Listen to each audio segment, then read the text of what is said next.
श्रीराम समर्थ देहापरी चालवणी प्रपंच मुमुक्षु जनादागी अध्यात्म चर्चा करोनी बहुलोकते मेळवीती नमस्कार त्या ब्रह्म चैतन्य मूर्ति सद्गुरुनाथ महाराज की जय जय जय रघुवीर समर्थ समर्थ सद्गुरु श्री ब्रह्म चैतन्य महाराज सद्गुरु श्री ब्रह्मानंद महाराज ಹಾಗೂ ಸದ್ಗುರು ಶ್ರೀ ಜ್ಞಾನೇಶ್ವರ ಮಹಾರಾಜರ ಅನುಗ್ರಹದಿಂದ ನಾವು ಪ್ರಸ್ತುತ ಜ್ಞಾನೇಶ್ವರಿ 9ನೇ ಅಧ್ಯಾಯವನ್ನು ಚಿಂತನೆ ಮಾಡ್ತಾ ಇದ್ದೀವಿ. ಕಾಕರಾತ್ರಿಯ ಒಂದು ಪವಿತ್ರತಮವಾಗಿರ್ತಕ್ಕಂಥ ಸಂದರ್ಭದಲ್ಲಿ ಒಂದು ವಾತಾವರಣದಲ್ಲಿ ಈ ಒಂದು ಜ್ಞಾನೇಶ್ವರಿ ಅರ್ಥಾತ್ ಏನು ಅಂದ್ರೆ ಈ 9ನೇ ಅಧ್ಯಾಯದ ಒಂದು ಬಹಳ ದೊಡ್ಡ ವೈಶಿಷ್ಟ್ಯ ಏನಿದೆ ಅಂತಂದ್ರೆ ಅರ್ಥಾತ್ ಅದಕ್ಕೆ ಮುಖ್ಯವಾಗಿ ಭಗವಂತ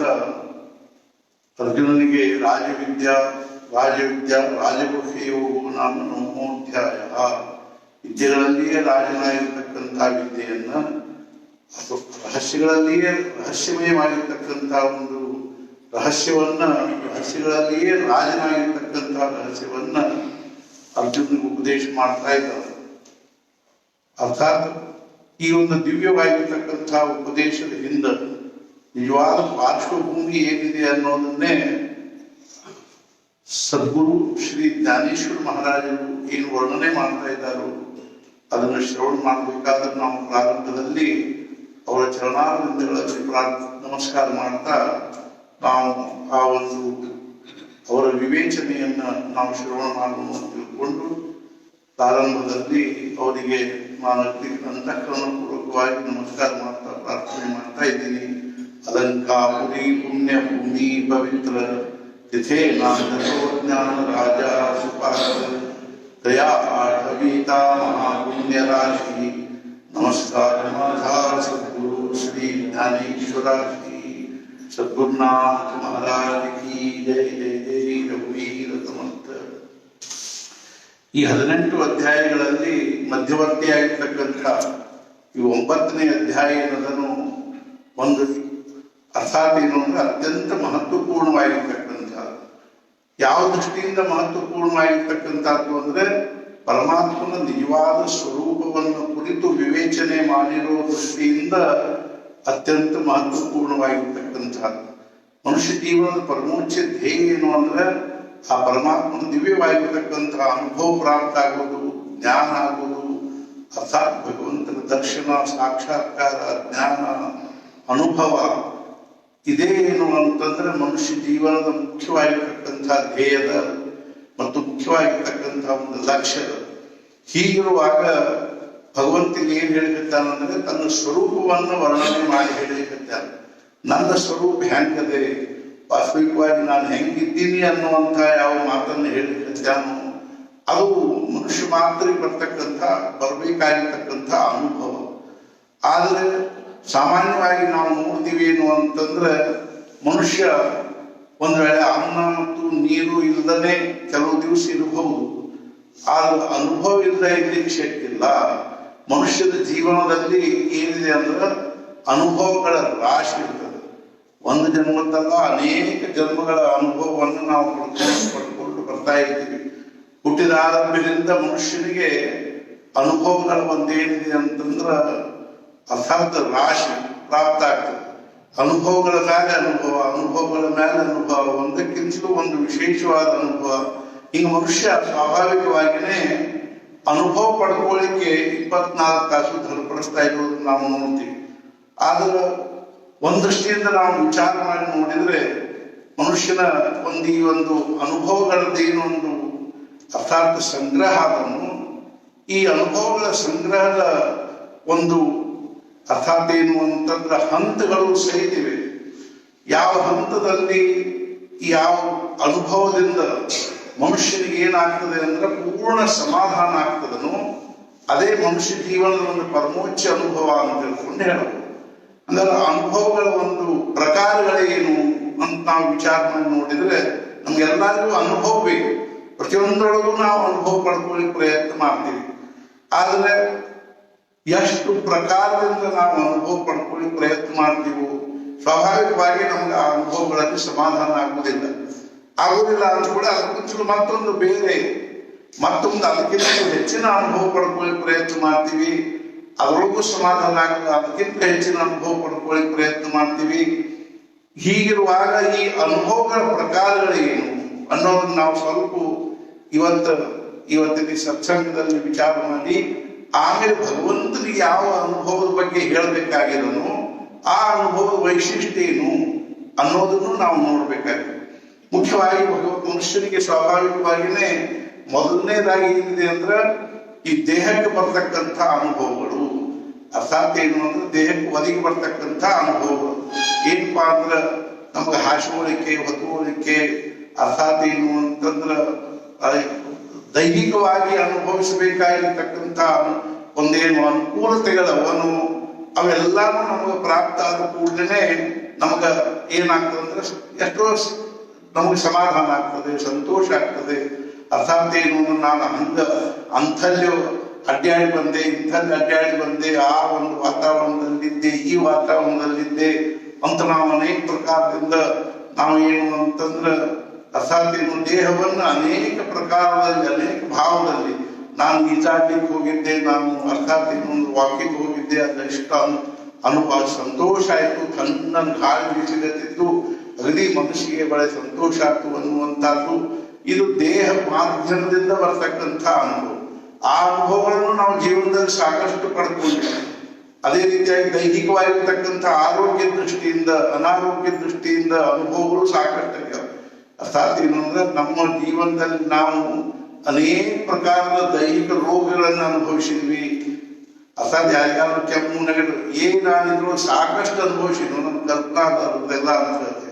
ಅಂದ್ರೆ ದೈಹಿಕ ಅನುಭವದೂ ನಾವು ಏನ್ ಮಾಡ್ತೀವಿ ಅಂದ್ರೆ ಶ್ರೀಮಂತಿಕೆಯ ಒಂದು ಭಾವವನ್ನು ವ್ಯಕ್ತ ಮಾಡ್ತೀವಿ. ನನಗೆ ಇದ್ರ ಸಾಕಷ್ಟು ಅನುಭವ, ಆರೋಗ್ಯದ ಅನುಭವ ಇರ್ತದೆ, ಅನಾರೋಗ್ಯದ ಅನುಭವ ಇರ್ತದೆ. ಅದೇ ರೀತಿಯಾಗಿ ಇನ್ನು ಕೆಲವರಿಗೆ ಏನಂದ್ರೆ ಅಂಗವೈಕಲ್ಯದ್ದು ಅನುಭವ ಬರ್ತದೆ. ಕೈ ಇರಂಗಿಲ್ಲ, ಕೈ ಇರಂಗಿಲ್ಲ, ಕಾಲು ಇರಂಗಿಲ್ಲ, ಇಂಥ ಒಂದು ಅನುಭವನು ಅವ್ರಿಗೆ ಏನಾಗ್ತಿರ್ತದೆ ಬರ್ತಿರ್ತದೆ. ಈ ರೀತಿಯಾಗಿ ದೈಹಿಕ ಅನುಭವಗಳೇನವನು ಅನೇಕ ಪ್ರಕಾರವಾಗಿರ್ತಕ್ಕಂಥ ದೇಹಕ್ಕೆ ಸುಖ ಆಗ್ತಕ್ಕಂಥ ವಿಷಯಗಳಲ್ಲಿ ದಣದ್ ಬಂದಿದ್ವಿ, ಕೈಕಾಲು ಬರ್ಲಿಕ್ಕತ್ತಿದ್ರು, ಆಹಾ ಎಷ್ಟು ಆರಾಮ ಅನಿಸ್ತದಪ್ಪ ಅಂತೀವಿ. ಇದೆಲ್ಲ ದೈಹಿಕ ಅನುಭವ. ಹಂಗಾದ್ರೆ ಇದ್ರೊಳಗಿಂದ ನಮ್ಮ ಜೀವನದ ಪ್ರಶ್ನೆ ಬಗೆಹರಿತದೆ ಏನು ಅಂದ್ರೆ ಬಗೆಹರಿಯಲ್ಲ. ದೇಹಕ್ಕೆ ಒದಗಿ ಬರ್ತಕ್ಕಂಥ ಏನು ಅಂತ ಶ್ರಮ ಆಯ್ತು, ಆರಾಮ್ ಕೂತ್ವಿ ಅಂತ ಇದು ಆಗ್ಬಿಡ್ತದೆ. ಬಿಸಿಲಾಗ ಹೊಂಟಿದ್ವಿ, ಬಿಸಿಲಾಗ ಹೊಂಟಿದ್ವಿ, ಒಂದು ತಂಪಾಗಿರ್ತಕ್ಕಂಥ ಬೇವಿನ ಗಿಡದ ನೆರಳಿನಾಗ ಕೂತ್ ಕೂಡಲೇ ಎಷ್ಟು ಆರಾಮ ಆಯ್ತು ಅಂತಂತೀವಿ. ಇದು ಒಂದು ಅನುಭವ. ಹೀಗೆ ನಮಗ ಅರ್ಥಾತ್ ಏನು ಅಂದ್ರೆ ಅನೇಕ ಪ್ರಕಾರದ ಅನುಭವಗಳು ದೈಹಿಕವಾಗಿ ಬರ್ತಕ್ಕಂಥದ್ದು. ಇವುಗಳದ್ದು ಒಂದು ಮಾಡಿರ್ತದೆ ಜೀವನದಲ್ಲಿ. ಅದು ಅಷ್ಟರ ಪೂರ್ತೈತನ ಅನುಭವ. ಆ ಬೇವಿನ ಗಿಡದ ಕೂತಾಗಿಂದ ಮುಂದೆ ಎದ್ದು ಹೋದ್ವಿ ಅಂದ್ರೆ ಮತ್ತೆ ಬಿಸಿಲು ಶುರುವಾಗಿಬಿಡ್ತದೆ. ಆ ಅನುಭವ ಅಷ್ಟರ ಪೂರ್ತೈತನ. ಹಿಂಗೆ ದೈಹಿಕವಾಗಿರ್ತಕ್ಕಂಥ ಒಂದೇನು ಅಂದ್ರೆ ರೋಗ ರುಜಿನಗಳಿಂದ ಆಗ್ತಕ್ಕಂಥ ವೇದನೆ, ಅದು ಒಂದು ಅನುಭವ. ಆರೋಗ್ಯದ ದೃಷ್ಟಿಯಿಂದ ಆಗ್ತಕ್ಕಂಥ ಅನುಭವ ಎಷ್ಟೋ ಮಂದಿಗೆ ಅನಿಸ್ತದೆ. ನಮಗ ಅನಿಸ್ತದೆ ಏನು ಅಂದ್ರೆ ಈ ಶುಗರ್ ಇದ್ದವ್ರು ಎಷ್ಟರ ಸುಖಿ ಇದ್ದಾರಪ್ಪ, ಏನ್ ಬೇಕಂತ ಹೊಡಿತಾರ. ಯಾಕೆ ನಮ್ಗೆ ಸಾಕಷ್ಟು ಸೇರ್ತದ. ಅವು ಕಳ್ಮಂದ ನಾವು ಸುಮ್ಮನೆ ಕುಡಿದು ಅವ್ರೇನದನ್ನು ಶ್ರೀಖಂಡ ಬಾಸುಂದೆ ಹೊಡ್ತಾರ ಹೊಡಿದ್ರು ನೋಡಿದ ಕೂಡ ನಮ್ಗೆ ಅನಿಸ್ತದೆ ಏನು ಅಂದ್ರೆ ಎಷ್ಟು ಆರಾಮ ಇದ್ದಾರಪ್ಪ, ಎಷ್ಟು ಮಸ್ತ್ ನೋಡಿದ್ರು ಸಕ್ಕರೆ ತಿಂತಾರ ಬೇಕಾದಷ್ಟು ಅಂತ. ಅದೇ ರೀತಿಯ BP ಇದ್ದವ್ರಿಗೆ ಇಲ್ಲದೆ ಇದ್ದವ್ರು ನೋಡಿ ಆರಾಮ ಇದ್ದಾಗ ನೋಡ್ಕೊ, ಏನ್ ನಾವು ದಿನ BP ಹಾಯ್ ಆಗ್ಬೋದು, ಇದು ಆಗ್ಬೋದು ಅನಿಸ್ತದೆ. ಅದೇ ರೀತಿಯಾಗಿ ಇನ್ನೊಬ್ಬರಿಗೆ ಸ್ಥೂಲ ಇದ್ದವರಿಗೆ, ಬಡಕಿದ್ದವ್ರಿಗೆ ಸ್ವಲ್ಪ ಲಟ್ ಹಾಕಬೇಕು ಜೀವನದಾಗ ಅಂತ ತಿಳ್ಕೊಂಡು ಲಟ್ ಹಾಕೋದ್ರ ಬಗ್ಗೆ, ಚಂದ ಇದ್ದವ್ರಿಗೆ ಚಂದ ಇದ್ದವ್ರ ಬಗ್ಗೆ, ಚಂದಿಲ್ಲದೆ ಇದ್ದವ್ರಿಗೆ ಚಂದ ಇದ್ದವ್ರ ಬಗ್ಗೆ, ಏನ್ ನಮ್ಮ ಮಾನ ಮಸಡಿ ನೋಡಿ ಇದ್ರೆ ಹಿಂಗಿರ್ಬೇಕು ಅನ್ನೋದು.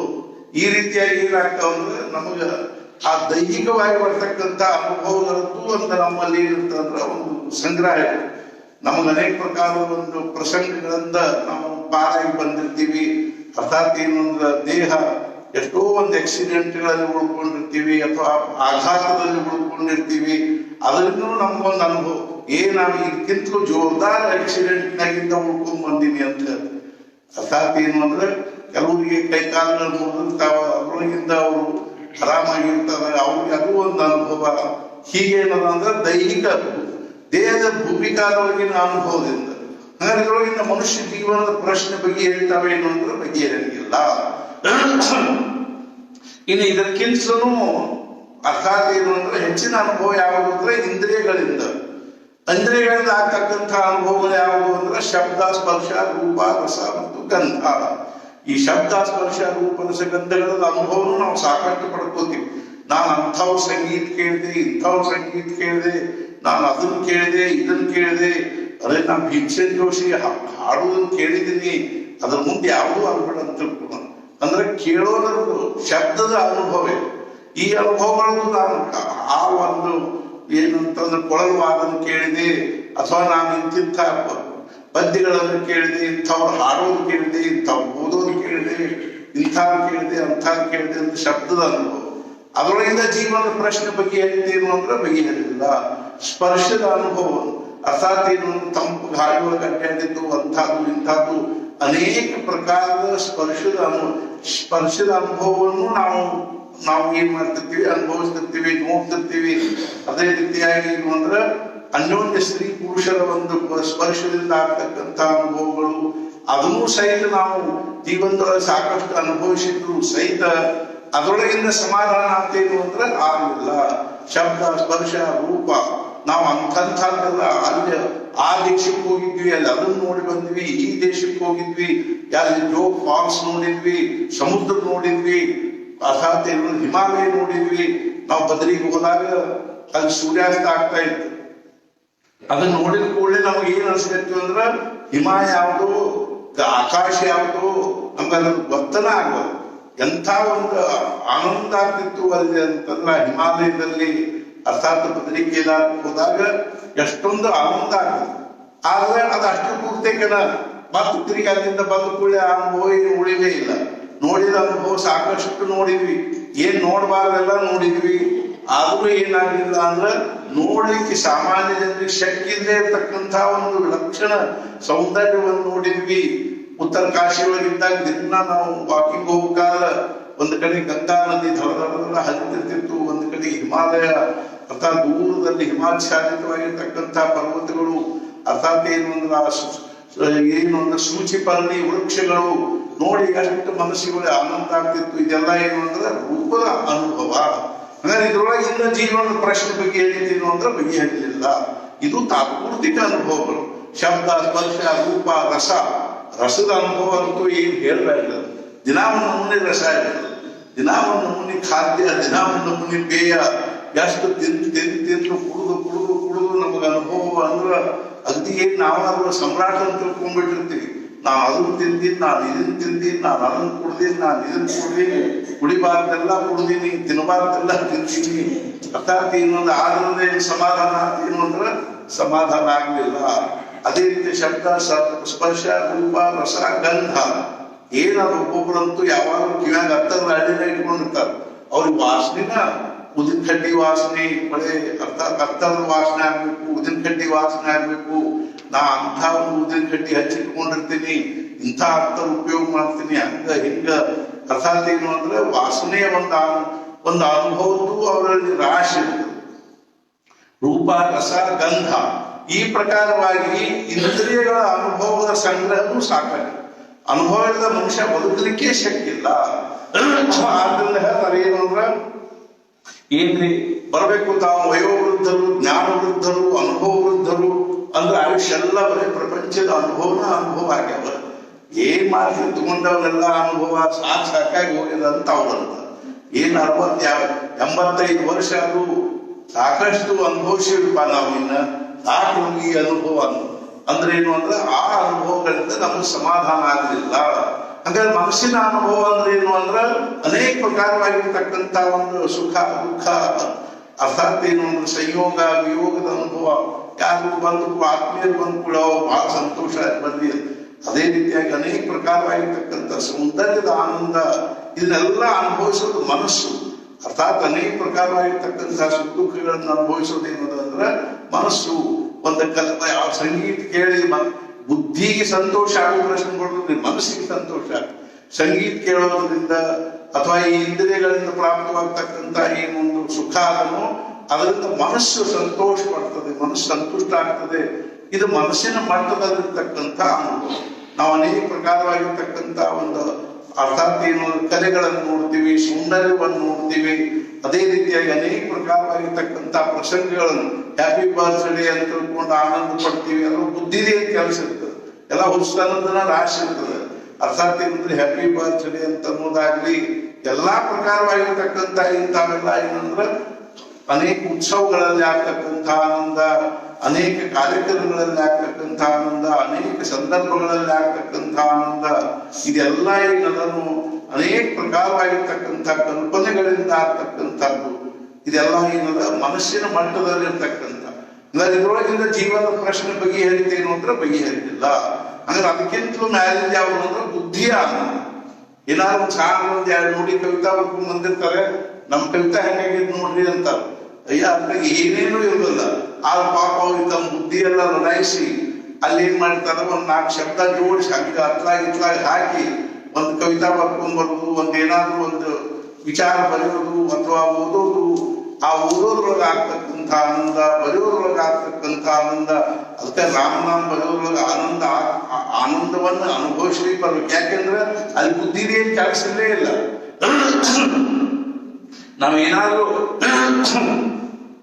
ಒಳ್ಳೆಯ ವಿಚಾರಗಳನ್ನ ಒಳ್ಳೆ ಒಂದು ಏನಪ್ಪಾ ಅಂತಂದ್ರೆ ಈ ರೀತಿಯಾಗಿರ್ತಕ್ಕಂಥ ಈ ತತ್ವಜ್ಞಾನವನ್ನು ಪುಸ್ತಕ ಓದ್ತಿದ್ವಿ, ವೇದಾಂತ ಪುಸ್ತಕವನ್ನು ಓದ್ತಿದ್ವಿ ಅಂದ್ರೆ ಎಷ್ಟರೇ ಜ್ಞಾನೇಶ್ವರಿ ಓದ್ತಿದ್ವಿ ಅಂದ್ರೆ ಎಷ್ಟರೇ ಆನಂದ ಆಗ್ತಿದೆ, ಬುದ್ಧಿಯ ಆನಂದ.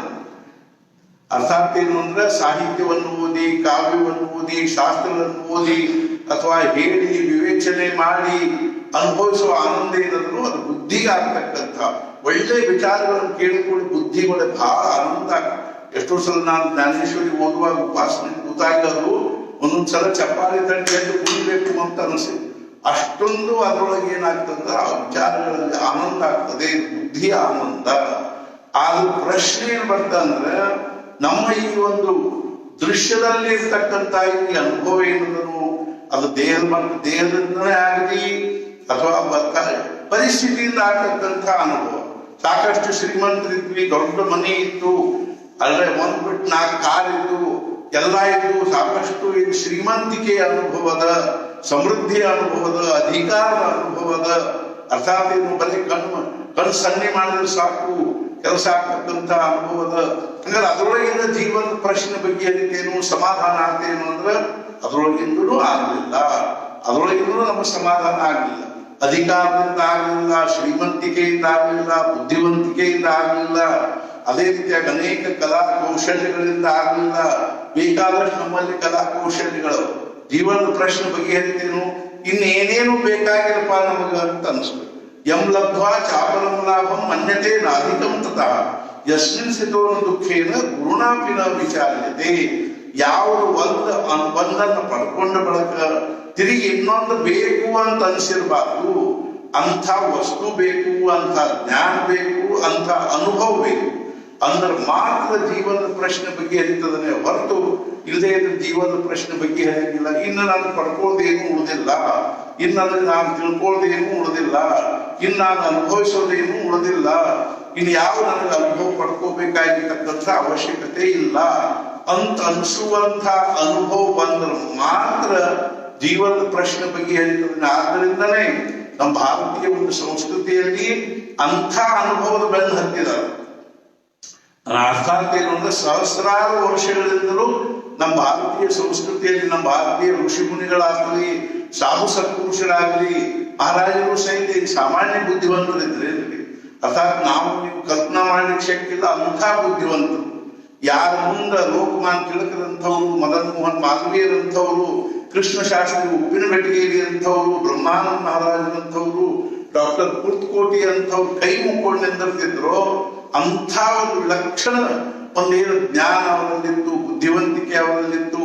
ಆದ್ರೆ ಅವ್ರು ಅದರಿಂದ ಅವ್ರಿಗೆ ಏನಾಗಿಲ್ಲ ಅಂದ್ರೆ ಸಮಾಧಾನ ಆಗಿಲ್ಲ. ಈ ಬುದ್ಧಿವಂತಿಕೆ ತಗೊಂಡು ಏನೇನು ಉಪಯೋಗ ಇಲ್ಲ ಅಂತ ತಿಳ್ಕೊಂಡು ಅನಿಸಿ ಅವ್ರಿಗೆ ಎಂಥ ಜ್ಞಾನವನ್ನು ಪಡ್ಕೋಬೇಕು ಅಂತ ವಯಸ್ಸಿನ ಬರೀ 12ನೇ ವರ್ಷ ಮನೆ ಬಿಟ್ಟು ಹೋದ್ರು ಅಂದ್ರೆ ಯಾವ ಒಂದು ಅನುಭವ ಅಥವಾ ಜ್ಞಾನಗಳು ಒಂದು ಅನುಭವಗಳು ಒಂದು ಆಧ್ಯಾತ್ಮಿಕ ವಿಷಯದಲ್ಲಿ.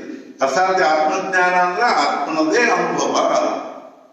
ಯಾವ ಒಂದು ಅನುಭವ ಪ್ರಾಪ್ತ ಆದ್ರೆ ತಿರುಗಿ ಜಗತ್ತಿನೊಳಗೆ ಏನಿಲ್ಲ ಅಂದ್ರೆ ಅನುಭವದ ಶ್ರೀಮಂತಿಕೆಯ ಒಂದು ಪರಾಕಾಷ್ಠ ಪ್ರಾಪ್ತ ಆದಂಗ ಆಗ್ತದನು. ಆದ್ರಿಂದ ಆಧ್ಯಾತ್ಮಿಕ ಅನುಭವಗಳ ಸಮ್ರಾಟ್, ಆಧ್ಯಾತ್ಮಿಕ ಅನುಭವಗಳ ಚಕ್ರವರ್ತಿ ಅಂತ ನಾವು ಜ್ಞಾನೇಶ್ವರ ಮಹಾರಾಜ ಹೇಳ್ತೀವಿ. ನಾವೆಲ್ಲ ದರಿದ್ರರು ಅಂತ ಆ ವಿಷಯದಲ್ಲಿ ಅನುಭವ ದೃಷ್ಟಿಯಿಂದ ತಿರುಗಿ ಮರಿಗೆ ಒಂದು ಚಟ್ನಿ ತಿಂದದ್ದು, ಪಲ್ಯ ತಿಂದದ್ದು ಅಥವಾ ಪಾಯಸ ಕೊಡದ್ದು ಅನುಭವ ನಮಗೆ ತಿರುಗಿ ಮರಿಗೆ ಅರ್ಥಾತ್ ಇವೆ ಎಂತ ಇವೇನು ಅನುಭವ, ಪ್ರಪಂಚದ ಅನುಭವ. ತಿರುಗಿ ಮರಿಗೆ ಹೆಂಡತಿ, ಗಂಡ, ಮಕ್ಕಳು, ದುಡ್ಡು, ತಾಯಿನು, ಈ ಅನುಭವಗಳನ್ನ ಇವೆಲ್ಲ ಏನಂದ್ರೆ ದರಿದ್ರ ಅನುಭವಗಳು. ಅನುಭವ ಎಂಥದ್ದು ಬೇಕು ಅಂದ್ರ ಯಾವ ಒಂದು ಅನುಭವ ಪಡ್ಕೊಂಡ ಬಳಕ ಅವನು ಹಿಂಗ್ ಇರ್ತಾನ, ಆಮೇಲೆ ಅವನ ಜಗತ್ತೆಲ್ಲ ಅವನು ನತಮಸ್ತಕ. ಯಾಕಂದ್ರೆ ಜಗತ್ತ ಆ ಅನುಭವದಿಂದ ಏನಿಲ್ಲ ದರಿದ್ರ ಇರೋದ್ರಿಂದಾಗಿ ಅಂಥ ಅನುಭವವನ್ನು ಭಗವಂತ 9ನೇ ಅಧ್ಯಾಯದಲ್ಲಿ ಹೇಳಬೇಕಾಗಿ. ಆದ್ರಿಂದ ಭಗವಂತ ಎಷ್ಟದೇ ಕಳಕಳಿಯಿಂದ ಹೇಳಿದ್ದಾನ ಅಂದ್ರೆ ಅದನ್ನ ಜ್ಞಾನೇಶ್ವರ ಮಹಾರಾಜರು ಎಷ್ಟೊಂದು ಉದಾಹರಣೆಗಳಿಂದ ತಿಳಿಸಿ ಹೇಳಿದ್ದಾರಂದ್ರೆ ನೀವು ಈ ಅನುಭವ ಪಡ್ಕೊಳ್ಳಿ. ಯಾವ ಅನುಭವ ಅಂದ್ರ ಭಗವಂತನ ವಾಸ್ತವಿಕವಾದ ಸ್ವರೂಪ ಹೆಂಗದನು ಅದನ್ನ ಮುಂಚೆ ಅನುಭವದಿಂದ ಪಡ್ಕೊಳ್ಳಿ. ಅದನ್ನ ಸರಿಯಾಗಿ ತಿಳ್ಕೊಡ್ರಿ. ಭಗವಂತ ಹೆಂಗಿದ್ದಾನ ನೀವ್ ಹೆಂಗ್ ಕಲ್ಪನಾ ಮಾಡ್ಕೊಂಡಿರೋ ಹಂಗ ಅಷ್ಟ ಇಲ್ಲ, ಭಗವಂತ ಹಂಗೂ ಇದ್ದಾನೆ. ಆದ್ರೆ ನಿಮ್ಮ ಕಲ್ಪನೆಗೆ ಅನುಸಾರವಾಗಿ ಭಗವಂತ ಏನಿಲ್ಲ ಅಂದ್ರೆ ಅಷ್ಟು ಸಣ್ಣವಿಲ್ಲ, ಅಷ್ಟು ಸಂಕುಚಿತಿಲ್ಲ, ಅಷ್ಟು ದರಿದ್ರಿಲ್ಲ, ಅಷ್ಟೇನಪ್ಪಾ ಅಂತಂದ್ರೆ ಮನುಷ್ಯ ಧರ್ಮ ಉಳ್ಳಾಮ ಇಲ್ಲ. ಭಗವಂತ ಮನುಷ್ಯ ಭಾವದಲ್ಲಿ ಇದ್ರೂ ಸಹಿತ ಅವನಲ್ಲಿ ಏನಿಲ್ಲ ಅಂದ್ರೆ ಮನುಷ್ಯ ಧರ್ಮ ಅನ್ನುವಂಥದ್ದು ಅವನ್ ನಾವು ಕಲ್ಪನಾ ಮಾಡಿದಂಗಿಲ್ಲ ಅನ್ನೋದಕ್ಕೆ ಉದಾಹರಣೆ ಹೇಳಬೇಕು ಅಂತಂದ್ರೆ ನಾವು ನೋಡ್ತೀವಿ. ಏನು ಅಂದ್ರೆ ಒಂದ್ ದಿವ್ಸ ಏನಾದ್ರು ಅಂದ್ರೆ ಗಣೇಶ ಚತುರ್ಥಿ ದಿವಸ ಮಾಲಾಟದಲ್ಲಿ ಬೆಲ್ಸರ್ ಅವ್ರ ಕಡೆಗೆ ಒಬ್ರು ಬಂದು ಅದು ಇದು ವಿಷಯ ಆದ ಕೂಡಲೇ ಬೆಲ್ಸರ್ ಬಂದು ಇವತ್ತು ಗಣೇಶ ಚತುರ್ಥಿ ಅದಲ್ಲ, ಹೌದ್ರಿ ಮಂದಿ ಮನೇಲಿ ಗಣಪತಿ ಕೂಡ್ಸೋದ್ರಲ್ಲೇನು ಇಲ್ರಿ, ಕೂಡ್ಸಕ್ಕಿಲ್ಲ, 10 ವರ್ಷ ಆದ್ರೂ ಗಣಪತಿ ಕೂಡ್ಸೋದ್ ಬಿಟ್ಟಿವಿ. ಯಾಕ್ರಿ ನಮಗ್ ಗಣಪತಿ ಓಂ ಬರ್ಲಿಲ್ರಿ, ದೇವ್ರ ಹಣೆ ಬರ್ ನೋಡ್ರಿ ಏನಿಗೆ ಬಂತು, ದೇವ್ರ ಓಂ ಬರಾಗಿಲ್ಲ ಮನ್ಯಾಗ, ನಮ್ ಗಣಪತಿ ಓಂ ಬರ್ಲಿಲ್ಲ. ಯಾಕ್ರಿ ಅದಕ್ಕೆ ಇಲ್ರಿ ಒಂದ್ಸಲ ಗಣಪತಿ ಕೂಡಿಸ್ಲಿಕ್ಕಂತ ಗಣಪತಿ ತಂದಿದ್ವಿ, ಪೂಜೆ ಮಾಡುವ ಹೊತ್ನಾಗ ಸ್ಪಾಂಡ್ ಮುರಿತು, ಹೀಗಾಗಿ ಆವಾಗಿಂದ ನಾವು ಗಣಪತಿ ಕೂಡ್ಸೋದ್ರ ಬಿಟ್ಬಿಟ್ಟಿವಿ, ಗಣಪತಿ ನಮ್ಗೆ ಓಂ ಬರ್ಲಿಲ್ಲ. ಅರ್ಥಾತ್ ಏನು ಅಂತಂದ್ರೆ ಅವಾಗ ಬೆಲ್ಸರ್ ಒಂದು ಹೌದಾ ಏನ್ ಅಡ್ಡಿ ಇಲ್ಲ, ಮತ್ತ ನೀವು ಮನೆ ಒಳಗೆ ಯಾರ್ಯಾರು ಇದ್ದೀರಿ ಅಂತೆಲ್ಲ ಕೇಳಿ. ಹಿಂಗಾಗಿ ನಾನು ನನ್ನ ಹೆಂಡತಿ, 2ನೇ ಹೆಂಡತಿ, ಆಮೇಲೆ ನಮ್ಗೆ 2 ಮಕ್ಕಳು, ಮೊದಲೇ ಹೆಂಡತಿ ಹೊಟ್ಟಿದೆ ಅಂತಂದು. ಮತ್ ಮೊದಲೇ ಹೆಂಡತಿನ 2ನೇ ಹೆಂಡತಿನ ಯಾಕೆ ಮಾಡ್ಕೊಂಡ್ರಿ? ಇಲ್ರಿ ಮೊದಲೇ ಹೆಂಗ್ ಸತ್ರೆ ಅಂದ್ ಕೂಡಲೇ ನಾನು ಮತ್ತೆ 2ನೇ ಹೆಂಡತಿನ ಮಾಡ್ಕೊಂಡಿನಿ, ಇನ್ನು 2ನೇ ಹೆಂಡತಿ ಹೊಟ್ಟಿಲಿ ಮಕ್ಕಳಾಗಿಲ್ಲ ಅಂತ ತಿಳ್ಕೊಂಡು ಒಂದ್ 2 ವರ್ಷ ಮದುವೆ ಆಗಲಿ ಅಂತ. ಅದ್ರಿ ಮತ್ ಮೊದಲನೇ ಹೆಂಗ್ ಸತ್ ಕೂಡಲೇ ನಮ್ಮ ಮನೆಯೊಳಗೆ ಹೆಂಡತಿ ಓಂ ಬರಾಗಿಲ್ಲ ನೀವು ಇನ್ನೊಂದು ಮದುವೆ ಮಾಡ್ಕೊಂಡು ಬಿಡ್ಬೇಕಿಲ್ಲ. ಹೆಂಡತಿ ಓಂ ಬರ್ತದ, ಮನ್ಯಾಗ ಹೆಂಗ್ ಸತ್ರ ಇನ್ನೊಂದು ಹೆಂಡತಿ ಮಾಡ್ಕೊಳ್ಳಿಕ್ ಓಂ ಬರ್ತದ. ಆದ್ರೆ ಗಣಪತಿ ಸ್ವಾಮಿ ಮುಗಿದ್ರೆ ಗಣಪತಿ ಮತ್ತೊಂದು ಗಣಪತಿ ಕೂಡಿಸಿ ಓಂ ಬರಾಗ ಅವತ್ತಿಂದ ಗಣಪತಿನ ಕೆಲಸ ಅದು. ಇವೆಲ್ಲ ನಮ್ಮ ದೇವರ ಬಗ್ಗೆ ಇರ್ತಕ್ಕಂಥ ಕಲ್ಪನೆಗಳು. ಅರ್ಥಾತ್ ಏನೊಂದು ಕೈ ಮುಗಿದ್ರ, ಕಾಲು ಮುಗಿದ್ರ ಕೂಡಿಸ್ಬಾರ್ದು, ಕೂಡಿಸೇಬೇಕು ಅಂತ ಇಲ್ಲ, ಕೂಡಿಸ್ಬಾರ್ದು ಅಂತೂ ಇಲ್ಲ. ಅರ್ಥಾತ್ ಏನೊಂದು ವಿಸರ್ಜನೆ ಮಾಡಿಬಿಡ್ಬೇಕು ಅಂತಿಲ್ಲ. ನಾವು ಕಂಕಣ ಮಾಡಿ ತಗೊಂಡು ಹೊಂಟಾಗ ಸೀತಾದೇವಿ ಕೈ ಮುರಿತು, ಮುರಿದು ಕೂಡ ಅದು ಕೂಡಿಸದೇ ತಂದು ನಾವು ಇದೇನದ ಅಂತಂದು ಆ ಸೀತಾದೇವಿನ ಕೈಗೆ ಏನ್ ಮಾಡಿದ್ವಿ ಅಂದ್ರೆ ಪ್ಲಾಸ್ಟರ್ ಹಾಕ್ಸಿದ್ವಿ. ಪ್ಲಾಸ್ಟರ್ ಹಾಕ್ಸಿದ ಕೂಡಲೇ ಗಟ್ಟಿಮುಟ್ಟಿ ಅದ್ ಕೈ ಮತ್ತಾಕಿ ಪಾಪ ಸೀತಾದೇವಿ ಅಂತೂ ನನ್ನ ಕೈ ಮುರಿದಂತ ನನ್ನ ಬಿಟ್ಬಿಡವ್ರೆ ನೀವು, ಮಗನ ಕೈ ಮುರಿತು ಅಂತ ಬೈದು ವಿಸರ್ಜನೆ ಮಾಡಿಬಿಡ್ರಿ ಅಂದ್ರೆ ಭದ್ರಾ ನದಿ ಒಳಗೆ ಮಗನ ಕೈ ಮುರಿದ ಭಂಗ ಆಗಿದ್ದೀವ. ಆದ್ರಿಂದ ಮಗನ ವೈದ್ಯ ವಿಸರ್ಜನೆ ಮಾಡಿ ಇಲ್ಲಿ ಬರ್ತದ. ಹೆಂಡತಿ ಕೈ ಮುರಿತು, ಕಾಲು ಮುರಿತು, ಏನ್ ಭಂಗ ಆಗಿದೆ, ಮೂರ್ತಿ ಭಂಗ ಆಗ್ಯದ. ಆದ್ರಿಂದ ವೈದ್ಯ ಎಲ್ಲಾದ್ರೂ ವಿಸರ್ಜನೆ ಮಲಪ್ರಭಾದ್ರು ವಿಸರ್ಜನೆ ಡ್ಯಾಮ್ ಆಗಿ ಬಂತು. ದೇವರ ಬಗ್ಗೆ ಇರ್ತಕ್ಕಂಥ ನಮ್ಗೆ ಎಷ್ಟೊಂದು ಸಂಕುಚಿತ ಭಾವನಾ ಇರ್ತಾವೆ ಅಂತಂದ್ರೆ, ಆದ್ರಿಂದ ಭಗವಂತ ಅದನ್ನ ಮುಖ್ಯವಾಗಿ 9ನೇ ಅಧ್ಯಾಯದಲ್ಲಿ ಹೇಳಿದ್ದಾನೆ. ಏನು ಅಂದ್ರೆ ಎಷ್ಟರೇ ನನ್ನನ್ನು ಮನುಷ್ಯ ಭಾವದಲ್ಲಿ ನೋಡ್ತಾರೆ, ಎಲ್ಲಾ ಮಾನವೀಯ ದೋಷ ದೌರ್ಬಲ್ಯಗಳನ್ನೆಲ್ಲ ನನ್ನ ಮೇಲೆ ಹೇಳ್ತಾರೆ. ದೇವ್ರ ಹಂಗ, ದೇವ್ರ ಹಿಂಗ, ದೇವ್ರ ಸಿಟ್ಟಿಗಳ್ತಾನ, ದೇವ್ರ ಶಟಗೋತಾನೆ, ದೇವ್ರಿಗೆ ಅದನ್ನ ಏನ್ರಿ ನಾವು 10 ವರ್ಷ ಆದ್ರೂ ನಮ್ಮ ಕುಲದೇವ್ರಿಗೆ ಹೋಗೇ ಇಲ್ಲ, ಆದ್ರಿಂದ ನಮ್ಮ ಕುಲದೇವ್ರು ನಮ್ಮ ಮ್ಯಾಲ ಸಿಟ್ಟಿಗೆ ಕಾಣಿಸ್ತದ. ಅದಕ್ಕೆ ಮನಿ ಒಳಗೆ ಏನ್ ಮಾಡಿದ್ರು ಎಷ್ಟು ಕಳಿಸಿದ್ರು ಕೈ ಹತ್ತಂಗೆ ದುಡ್ಡು. ಯಾರನ್ನೋ ಕೇಳಿಕ್ ಹೋದ್ವಿ, ಅವ್ರು ಹೇಳಿದ್ರು ನಿಮ್ ಕುಲದೇವ್ರು ನಿಮ್ ಮ್ಯಾಲ ಸಿಟ್ಟಿಗೆ ಆದ್ರಿಂದ ನಿಮ್ದು ಎಲ್ಲಿ ಕುಲದೇವ್ರು ನಿನ್ನ ಹುಡುಕೋದೇ ಹೋಗ್ಬೇಕು ಕುಲದೇವ್ರು ನಿನ್ನ. ಆ ಕುಲದೇವ್ರಿಗೆ ನಡ್ಕೊಳ್ಳಿ ಅಂದ್ರೆ ಮಾತ್ರ ನಿಮಗೇನಾಗ್ತದೆ, ಎಲ್ಲ ಚಲೋ ಆಗ್ತದ. ಅದಕ್ಕೆ ಇದು ಆಗೋದು ಕೂಲಿ ಪಾಪ ಏನಿದ್ರು ಕುಲದೇವ್ರಿಗೆ ಹೋದ ಏನಾದ್ರೂ ಒಂದು ತ್ರಾಸ ಆಗಲಿ ಏನಿಲ್ಲ, ನಿಮ್ಮ ಕಾಳ ಸ್ವಲ್ಪ ದೋಷದ.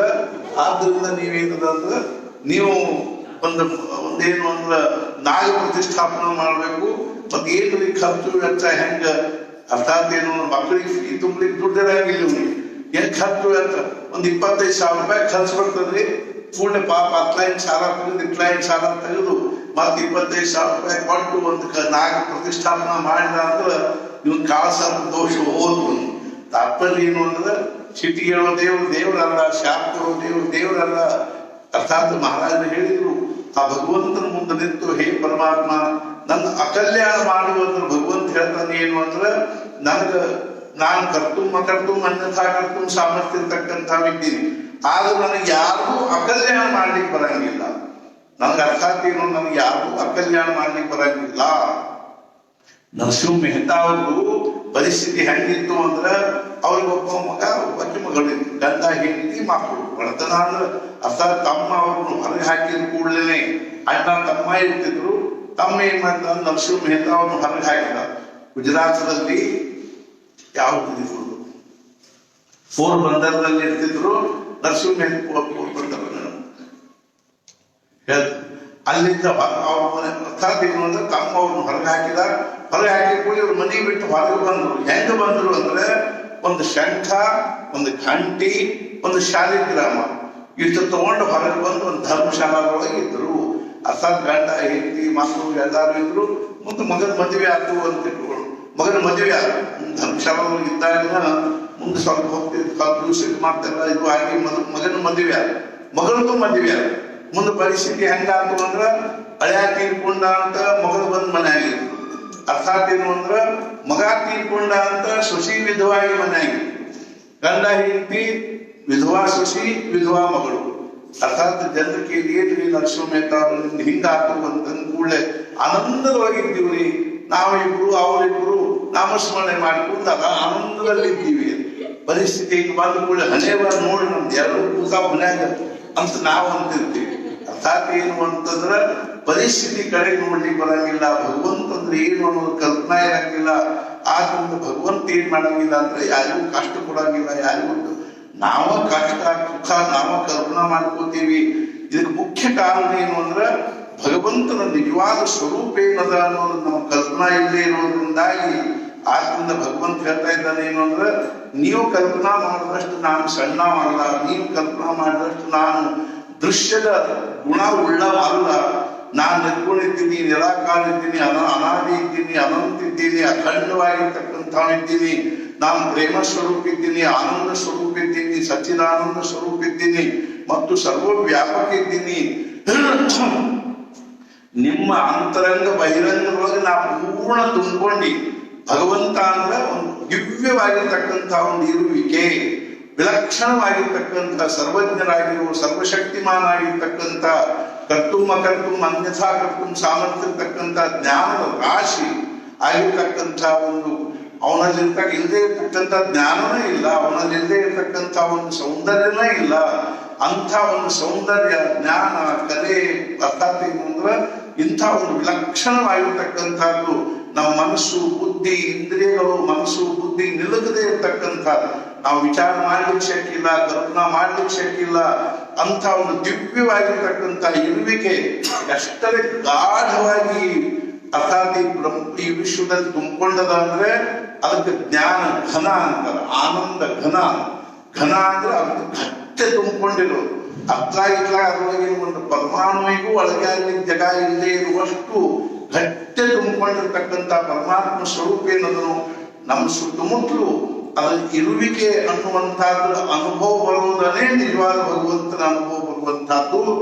ಆ ಭಗವಂತನ ಅನುಭವವನ್ನ ನಾವು ಪ್ರೇಮದಿಂದ ನಮ್ಮ ಭಾವನೆಯಿಂದ ಅವನ ಜೊತೆಗೆ ನಾವು ಅಂಥ ಒಂದು ಸಂಬಂಧವನ್ನ ಸಖ್ಯ ದಾಸ್ಯ ಅಥವಾ ಮಧುರ ಭಾವ ಅಥವಾ ಒಂದೇನು ಒಂದು ವಾತ್ಸಲ್ಯ ಭಾವದಿಂದ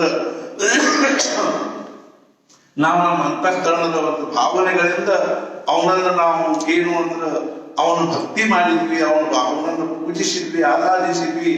ಯಾವ್ದಾದ್ರೂ ಒಂದು ಭಾವದಲ್ಲಿ ಅವನನ್ನ ಅರ್ಥಾತ್ ಕೈಯಾಗ ಸುದರ್ಶನ ಹಿಡ್ಕೊಂಡಿದ್ದ ಅಂದ್ರೆ ಕೃಷ್ಣ ಅಂತ ತಿಳ್ಕೊಂಡ್ವಿ, ಕೋದಂಡ ಹಿಡ್ಕೊಂಡಿದ್ದ ಅಂದ್ರೆ ರಾಮ ಅಂತಂದ್ವಿ.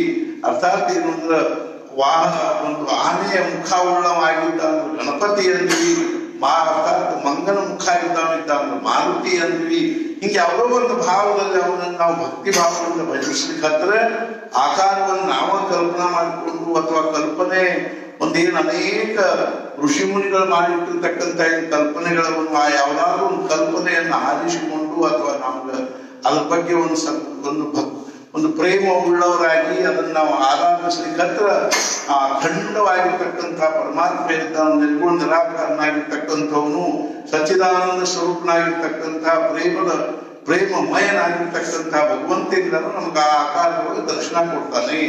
ಅವನು ಸಂಕಲ್ಪ ಮಾತ್ರದಿಂದ ಅವನೇನ್ ಬೇಕಾದಾಗ ಅರ್ಥಾತ್ ಈ ಬ್ರಹ್ಮಾಂಡ ಎಲ್ಲಾನು ವಾಸ್ತವಿಕವಾಗಿ ಅವನು ಒಂದು ಶಕ್ತಿಯಾಗಿರ್ತಕ್ಕಂಥ ಪ್ರಕೃತಿಯಿಂದಲೇ ನಿರ್ಮಾಣವಾಗಿರ್ತಕ್ಕಂಥ ಅವನ ಮನಸ್ಸು ಮಾಡಿದ್ರೆ ಅವನ ಮನಸ್ಸು ಮಾಡೋ ಕ್ಷಣದಲ್ಲೇನೆ ಅವನೊಳಗ ಮಾಯಾ ಪ್ರಕೃತಿ ಅನ್ನುವಂಥ ದಿವ್ಯವಾಗಿರುವ ಶಕ್ತಿ ಪ್ರಗಟ ಈ ಬ್ರಹ್ಮಾಂಡವನ್ನ ನಿರ್ಮಾಣ ಮಾಡಿದ. ಯಾವ ರೀತಿಯ ಜೇಡರ ಹುಳ ಅನ್ನುವಂಥದ್ದು ತಾನ ಒಂದು ದೊಡ್ಡ ಬಲಿ ತಯಾರು ಮಾಡ್ತಾರೆ. ಒಂದ್ ದಿವಸ ಅಲ್ಲಿ ಚಿದಂಬರೇಶ್ವರ ಗುಡಿ ಹತ್ರ ಎಷ್ಟು ಚಂದ ಬಲಿ ತಯಾರು ಮಾಡಿದ್ರು ನಾನು ಫೋಟೋ ಹೊಡ್ಕೊ ಅಂತ ಹೇಳಿ ಅಷ್ಟು ಬಲಿಯನ್ನು ತಯಾರು ಮಾಡಿ ಅದು ಎಲ್ಲಿಂದ ತಯಾರು ಮಾಡ್ತಾರೆ ಅದು ಹೊರಗಿಂದ ಏನು ವಸ್ತು ತರಬೇಕಾಗಿ ಬರೋದಿಲ್ಲ, ತನ್ನ ಬಾಯಾಗಿನ ಉಗುಳಿನಿಂದನೇ ಅಷ್ಟೆಲ್ಲ ಮಾಡಿ ಮತ್ತೆ ಅದನ್ನೆಲ್ಲ ಏನದಂದ್ರೆ ತಾನ ಮುಂಕೋತ ಹೋಗಿಬಿಡ್ತಾರೆ.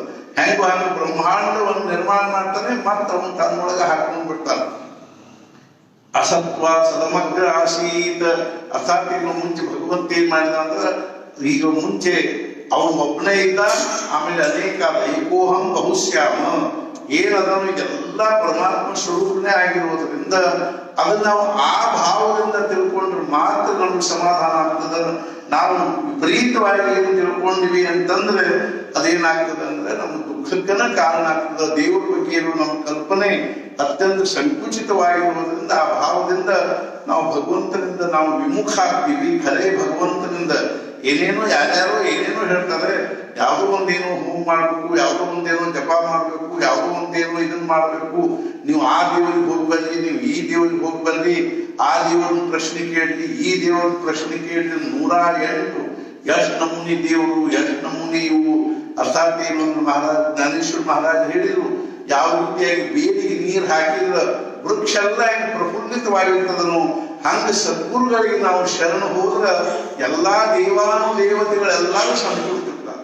ಆದ್ರಿಂದ ಗುರುಗಳನ್ನೇ ನಾವು ಭಜಿಸಬೇಕು, ಗುರುಗಳಿಗೆ ಶರಣ ಹೋಗ್ಬೇಕು. ಸದ್ಗುರುಗಳಿಗೆ ನಾವು ಶರಣ ಹೋಗಿ ಸದ್ಗುರುಗಳನ್ನು ಆರಾಧಿಸಿಕೊಂಡು ಭಜಿಸಿಕೊಂಡು ಭಕ್ತಿ ಭಾವದಿಂದ ಅವರು ಸೇವಾ ಮಾಡಿಕೊಂಡು ಸಾನ್ನಿಧ್ಯದಲ್ಲಿ ಇದ್ದುಕೊಂಡು ನಾಮಸ್ಮರಣೆ ಮಾಡ್ಕೊಂಡಿದ್ದೀವಿ ಅಂದ್ರ ದೇವತೆಗಳ ಬಂದು ನಮ್ಮ ಮನ್ಯಾಗ ವಾಸ ಮಾಡ್ತಾರೆ. ಅರ್ಥಾತ್ ನಾವು ಆ ದೇವತೆಗಳ ಬೆನ್ನ ಹತ್ತಿ ಹೋಗ್ಬೇಕಾದ ಅವಶ್ಯಕತೆ ಇಲ್ಲೇ ಇಲ್ಲ.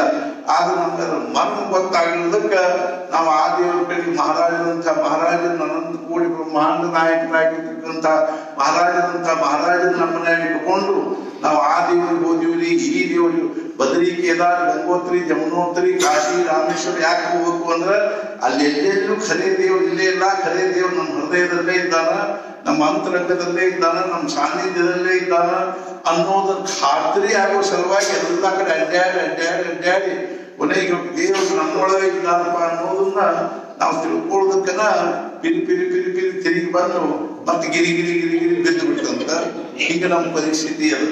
ಆದ್ರಿಂದ ಜ್ಞಾನೇಶ್ವರ ಮಹಾರಾಜ್ ಹೇಳ್ತಾರೆ, ಯಾಕೆ ಸುಳ್ಳು ಇದೆಲ್ಲ ಮಾಡ್ಕೋತೀರಿ, ಭಗವಂತ ನಿಮ್ ಕೈಯಾಗಿದ್ದಾನ, ಕೈಯಾಗ ಒಂದು ಜಪಮಾಲಿ ಕಣ್ಣು ಮುಂದೆ ಒಂದು ಸದ್ಗುರುಗಳಿದ್ರು ಅಂದ್ರ ಈ ಜಗತ್ತಿನೊಳಗೆ ಇನ್ನೊಂದು ಕಡೆ ನೋಡ್ಬೇಕಾದ ಅವಶ್ಯಕತೆ ಇಲ್ಲ ಅಂತ ತಿಳ್ಕೊಂಡು ಹೇಳಿ ಇಲ್ಲಿ ಹೇಳ್ತಾ ಇದ್ದಾರೆ ಏನು ಅಂದ್ರ ಅವಜಾನಂತಿ ಮೂಢ ಮಾನುಷಿ ತನುಮಾಶ್ರಿತಂ. ಜೀವನದೊಳಗೆ ಇಂಥ ಅನುಭವ ಪಡ್ಕೊಳ್ಳಿಕ್ ಪ್ರಯತ್ನ ಮಾಡ್ಬೇಕಂದ್ರೆ ಏನು ಅಂದ್ರ ಯಾವ ಒಂದು ಅನುಭವ ಬಂದ ಬಳಿಕ ನಮ್ಗೆ ಧನ್ಯ ಆದಿವಿಪ, ಇನ್ನೇನೇನು ನಮ್ಗೆ ಏನೂ ಬೇಡ ಅಂತ ಅನ್ಸುವಂತ ಅನುಭವ ನಮಗ್ ಬೇಕು. ಆ ಅನುಭವ ಯಾವುದು ಅಂದ್ರ ಭಗವಂತನ ಅನುಭವನೇ ಅಂತ ಅನುಭವ. ಆದ್ರೆ ಭಗವಂತ ಹೆಂಗಿದ್ದಾನ ಅನ್ನೋದನ್ನ ನಮ್ಮ ಮುಂಚೆ ಸರಿಯಾದ ಕಲ್ಪನಾ ಬೇಕು. ಅರ್ಥಾತ್ ಏನು ಅಂದ್ರೆ ನಾವ್ ಏನಾದ್ರು ಮನೆಯೊಳಗೆ ಸ್ವಲ್ಪ ಏನಾದ್ರು ಅನಾನುಕೂಲ ಆದ ಕೂಡಲೇ ಕುಂಡ್ಲಿ ಕೈಯಾಗ ಹಿಡ್ಕೊಂಡವ್ರೆ ಹೋಗ್ತೀವಿ, ಹೋದ ಕೂಡ ಅವ್ರ ಬರೋಬ್ಬರಿಗೆ ಹೇಳ್ಬಿಡ್ತಾರೆ ಏನಿಲ್ಲ ಅಂದ್ರೆ ನಿಮಗ ಇಷ್ಟ ಆಗ್ತದ. ರಾಹು ನಿಮ್ಮನ್ನ ಬಹಳ ಕಾಡ್ಲಿಕ್ಕೆ ಹತ್ತಾನ.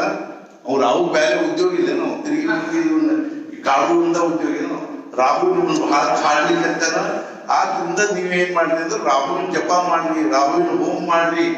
ಅವ್ರು ಹೇಳೋದು ತಪ್ಪಿರ್ತದಂತಲ್ಲ, ಅದು ನಾವು ಇಂಥವ್ರನ್ನ ಹಿಡ್ಕೊಂಡಾಗ ಅಂಥವ್ರ ಕಡೆ ಯಾಕೆ ಹೋಗ್ಬೇಕು ಅಂತ. ಸದ್ಗುರುಗಳನ್ನ ನಾವು ಗಟ್ಟಿ ಹಿಡ್ಕೊಂಡ್ಬಿಟ್ಟಿವಿ ಅಂದ್ರೆ ಅವ್ರು ರಾಹುನು ಬರ್ತಾನೆ. ಎಲ್ಲಾರು ಬಂದು ಸದ್ಗುರುಗಳ ಮುಂದೆ ಉಳ್ಳಾಡ್ತಾರೆ. ಅರ್ಥಾತ್ ರಾಹುನು ಬರ್ತಾನ, ಕೇತುನು ಬರ್ತಾನ, ಮಂಗಳನು ಬರ್ತಾನ, ಗುರುನು ಬರ್ತಾನೆ. ಎಲ್ಲಾ ದೇವಾನು ದೇವತೆಗಳು ಯಾವ ಸದ್ಗುರು ಸಾನ್ನಿಧ್ಯದಲ್ಲಿ ಬಂದು ಉಳ್ಳಾಡ್ತಾರೋ, ಅರ್ಥಾತ್ ನತಮಸ್ತಕ ಆಗ್ತಾರೋ ಅಂತ ಸದ್ಗುರುಗಳನ್ನ ಜನ್ಮ ಜನ್ಮಾಂತರದ ಪುಣ್ಯದಿಂದ ಅಂತ ಸದ್ಗುರುಗಳು ಪ್ರಾಪ್ತ ಆಗಿರುವಾಗ ನಾವು ಗಟ್ಟಿ ಅವ್ರ ಕಾಲು ಹಿಡ್ಕೊಂಡಿದ್ದು ಬಿಟ್ವಿ ಅಂದ್ರೆ ಯಾವ್ಯಾವುದು ಮತ್ತೇನ್ ಜೀವನದಲ್ಲಿ ಒದಗಿ ಬರ್ತಕ್ಕಂಥ ಕಷ್ಟ ಸುಖ ನಮ್ಮ ಪ್ರಾರಬ್ಧಾನುಸಾರವಾಗಿ ಪ್ರಕೃತಿಯಿಂದ ಮಾಯಾ ಏನದನ್ನು ನಮ್ಮ ಕರ್ಮಕ್ಕನುಸಾರವಾಗಿ ನಮ್ಮ ಫಲ ಕೊಡ್ತಿರ್ತಾಳೆ. ಅದನ್ನ ತಗೊಂಡು ನಾವು ಭಗವಂತನ ಕಡೆ ಹೋದ್ರು ಭಗವಂತ ಹೇಳ್ತಾನೆ ನನ್ನ ಕಡೆ ಬರಬೇಡ್ರಿ ನೀವು ಅಂತ. ನಿಮ್ ಕರ್ಮದ ಫಲ ಏನಾದ್ರು ನೀವು ಅನುಭವಿಸ್ಬಿಡ್ರಿ, ಅದ್ರೊಳಗನೆ ನನ್ನ ಭಕ್ತಿ ಮಾಡ್ರಿ ಅಂದ್ರೆ ಏನಾದ್ರು ನಾವು ಸ್ವಲ್ಪ ನಿಮ್ಗೆ ಆಶೀರ್ವಾದ ಮಾಡ್ತೀನಿ ಹೊರತು ನನಗ ನಿಮ್ಮ ಕರ್ಮದ ಫಲಗಳನ್ನು ನನಗೇನು ಹೆಚ್ಚು ಕಡಿಮೆ ಮಾಡ್ಲಿಕ್ಕೆ ಬರಂಗಿಲ್ಲ. ನೀವ ಮಾಡ್ಕೊಂಡು ಏನ್ರಿ ನನ್ನ ಮಗ ಮಾತು ಕೇಳೋದೇ ಇಲ್ಲ, ಓದುದಿಲ್ಲ, ಅಭ್ಯಾಸ ಮತ್ತು ಅವ ಮಗ ಯಾರ ಮಗ ಅವ ನಿಮ್ಮ ಮಗ, ನಿಮ್ಮ ಕರ್ಮದ ಫಲ. ನಾವೇನ್ ಮಾಡ್ಬೇಕು ಅದಕ್ಕೆ? ನಿಮ್ಮ ಮಗ ಓದಂಗಿಲ್ಲ, ನಿಮ್ಮ ಮಗ ಅಭ್ಯಾಸ ಮಾಡಂಗಿಲ್ಲ, ನಿಮ್ಮ ಮಗ ಮಾತು ಕೇಳಂಗಿಲ್ಲ, ನಿಮ್ಮ ಮಗ ಹಂಗಿದ್ದಾನ ಹಿಂಗಿದ್ದಾನ ಅಂತಂದ್ರ ನೀವು ಹುಟ್ಟಿದ ಕೂಡ ನಮ್ಮ ಕಡೆ ಬಿಡ್ಬೇಕಾಗಿತ್ತು. ನಾವೆಲ್ಲ ಬರೋಬ್ಬರಿ ಮಾಡ್ತಿದ್ವಿ. ಆದ್ರೆ ನೀವು 25 ವರ್ಷ ಈಗೆಲ್ಲ ಅವನು ತಯಾರು ಮಾಡಿ ಈಗ ಮಾತು ಕೇಳಂಗಿಲ್ಲ, ಈಗ ಹೇಳಿದ್ ಕೇಳಂಗಿಲ್ಲ ಅಂತ ನೀವು ಕಂಪ್ಲೇಂಟ್ ಮಾಡಿದ್ರೆ ನಾವೇನ್ ಮಾಡ್ಲಿಕ್ಕೆ ಶಕ್ಯದ? ನಿಮ್ಮ ಮೂರ್ತಿಮಂತ ಪುಣ್ಯ, ನಿಮ್ ಪುಣ್ಯನ ಹುಟ್ಟು ಬಂದಿರ್ತಾನೆ ಮಗ ಆಗಿ. ಮತ್ತ ಅದ್ರ ನೀವು ಅನುಭವಿಸ್ಬೇಕು, ಅವನು ಅನುಭವಿಸ್ಬೇಕು. ದೇವ್ರನ್ನರೇ ಯಾಕೆ ತರ್ತೀವಿ, ಗುರುಗಳನ್ನರೇ ಯಾಕೆ ತರ್ತೀವಿ? ಅರ್ಥಾತ್ ಏನು ಅಂದ್ರೆ ಇದೆಲ್ಲ ನಮ್ಮ ಕರ್ಮದ ಫಲ ನಾವು ಅನುಭವಿಸೋದಿರ್ತದೆ. ಮುಖ್ಯವಾಗಿ ಏನು ಅಂದ್ರೆ ಆ ಸದ್ಗುರುಗಳಿಗೆ ನಾವು ಯಾಕೆ ಶರಣ ಹೋಗ್ಬೇಕು ಅಂದ್ರೆ ಏನ್ ಪರಿಸ್ಥಿತಿ ಅದನ್ನು ಇಟ್ಕೋವಂತ. ಹೇಳಿ ಅನಂತೆ ತೈಸೇಚಿ ರಹಾವೆ ಚಿಂತೆಯ ಸೋದ್ಯಾವೆ ಸಮಾಧಾನ. ಜೀವನದಲ್ಲಿ ಸಮಾಧಾನ ಬೇಕು. ನಾನು ಡಾಕ್ಟರ್ ಮುಂದೆ ಸಹಿತ ಅಂದೆ, ಡಾಕ್ಟರ್ಗೆ ದೇಶಪಾಂಡೆ ಡಾಕ್ಟರ್ ಮುಂದೆ ಸಹಜವಾಗಿ ಮಾತಾಡ ಮುಂದೆ ಅಂದೆ, BP ಹೆಚ್ಚಾಗೋದು ಕಡಿಮೆ ಆಗೋದು, ಶುಗರ್ ಹೆಚ್ಚಾಗೋದು ಕಡಿಮೆ ಆಗೋದು, ಹಾರ್ಟ್ ಅಟ್ಯಾಕ್ ಆಗೋದು, ಜಡ್ಡು ಜಾಪತ್ರಿ ಬರೋದು ಸಾಮಾನ್ಯರಿಗೂ ಬರ್ತದೆ, ಸತ್ಪುರುಷರಿಗೂ ಬರ್ತದೆ. ಸಾಮಾನ್ಯರಲ್ಲಿ ಮತ್ತು ಸತ್ಪುರುಷರಿರ್ತಕ್ಕಂಥ ವ್ಯತ್ಯಾಸ ಏನು ಅಂದ್ರೆ ಶುಗರ್ ಹೆಚ್ಚಾದ ಕೂಡಲೇ ಸಾಮಾನ್ಯ ಜನರಿಗೆ ಏನಾಗ್ತದೆ, ಚಡ್ಪಡಿಕೆ ಆಗ್ತದೆ. ಹೆಚ್ಚಾತ್ಪ ಅಂತ. ಜಡ್ಡು ಜಾಪತ್ರಿ ಆದ ಕೂಡ ಚಡ್ಪಡಿಕೆ ಆಗ್ತದೆ. ಸತ್ಪುರುಷರಿಗೂ ಹೆಚ್ಚು ಕಡಿಮೆ ಎರಡೂ ಆಗ್ತದೆ. ಆದ್ರೆ ಹೆಚ್ಚಾದ್ರೂ ಅವ್ರ ಸಮಾಧಾನ ಭಂಗ ಆಗಂಗಿಲ್ಲ, ಅವ್ರಿಗೆ ಅದ್ರ ದುಃಖ ಆಗಂಗಿಲ್ಲ. ಕಡಿಮೆ ಆದ್ರೆ ಬಹಳ ಸಂತೋಷ ಆಗಂಗಿಲ್ಲ. ಏನಾದ್ರು ಶುಗರ್ ಕಡಿಮೆ ಆಗ್ತಂತ ಸಂತೋಷ ಆಗ್ತದಂತೂ ಇಲ್ಲ, ಬಹಳ ಆಗ್ತಂತ ದುಃಖ ಆಗ್ತದಂತೂ ಇಲ್ಲ. ಇದರ ವ್ಯತ್ಯಾಸನೇ ಹೊರತು ದೈಹಿಕವಾಗಿ ಅಥವಾ ಜಡ್ಡು ಜಾಪತ್ರಿ, ಸುಖ ದುಃಖ, ಅನುಕೂಲ ಪ್ರತಿಕೂಲ, ಮಕ್ಕಳು ಮರಿ ಇತ್ಯಾದಿಗಳ ವಿಷಯದಲ್ಲಿ ಇಲ್ಲ. ಎಂತೆಂಥ ದೊಡ್ಡ ದೊಡ್ಡ ಸತ್ಪುರುಷರ ಮಕ್ಕಳು ಎಂತೆಂಥವೂ ಆಗಿ ಹೋಗ್ತಾವ ನಾವು ನೋಡ್ತೀವಿ. ಅರ್ಥಾತ್ ಏನು ಅಂತಂದ್ರೆ ನಾರಾಯಣ ಮಹಾರಾಜರ ತಂಗಿ ವೇಶ್ಯ, ಅವ್ರು ಎಷ್ಟು ಕಳಕಳಿಯಿಂದ ಹೇಳಿದ್ರು, ಬ್ಯಾಡ ನೀನು ಆ ವೃತ್ತಿ ಬ್ಯಾಡ, ನನಗೆ ನನ್ನ ಜೊತೆಗೆ ಬಾ, ನನ್ನ ಅಗದಿ ಅಷ್ಟು ನಾನು ಅಗದಿ ಐಷಾರಾಮದಲ್ಲಿ ಇರ್ತೀನಿ ಅಂದ್ರೆ ನನಗೆ ಇದೇ ಬೇಕು ಅಂತ ತಿಳ್ಕೊಂಡು ಅದಕ್ಕೆ ಆಗ್ರಹ ಮಾಡಿ ಹಠ ಮಾಡಿ ಅರ್ಥಾತ್ ಕೊನೆಯವರೆಗೂ ಅದ ಅವಸ್ಥಾದಲ್ಲೇ ಎಂತೆಂಥವ್ರು ಏನಾಗ್ತದೆ ಅಂದ್ರೆ ಸಂಬಂಧಿಕರು, ಸ್ವಜನರು, ಬಾಂಧವರು ಏನೇನೋ ಆಗಿ ಹೋಗ್ತಾರೆ. ಅದೆಲ್ಲ ಇಲ್ಲ ಅವ್ರವ್ರ ಕರ್ಮದ ಫಲ, ಆ ಸತ್ಪುರುಷರ ಕರ್ಮದ ಫಲ. ಅರ್ಥಾತ್ ಅವ್ರ ಜನ್ಮಾಂತರದ ಒಂದು ಕರ್ಮದ ಫಲ ಇರ್ತದೆ.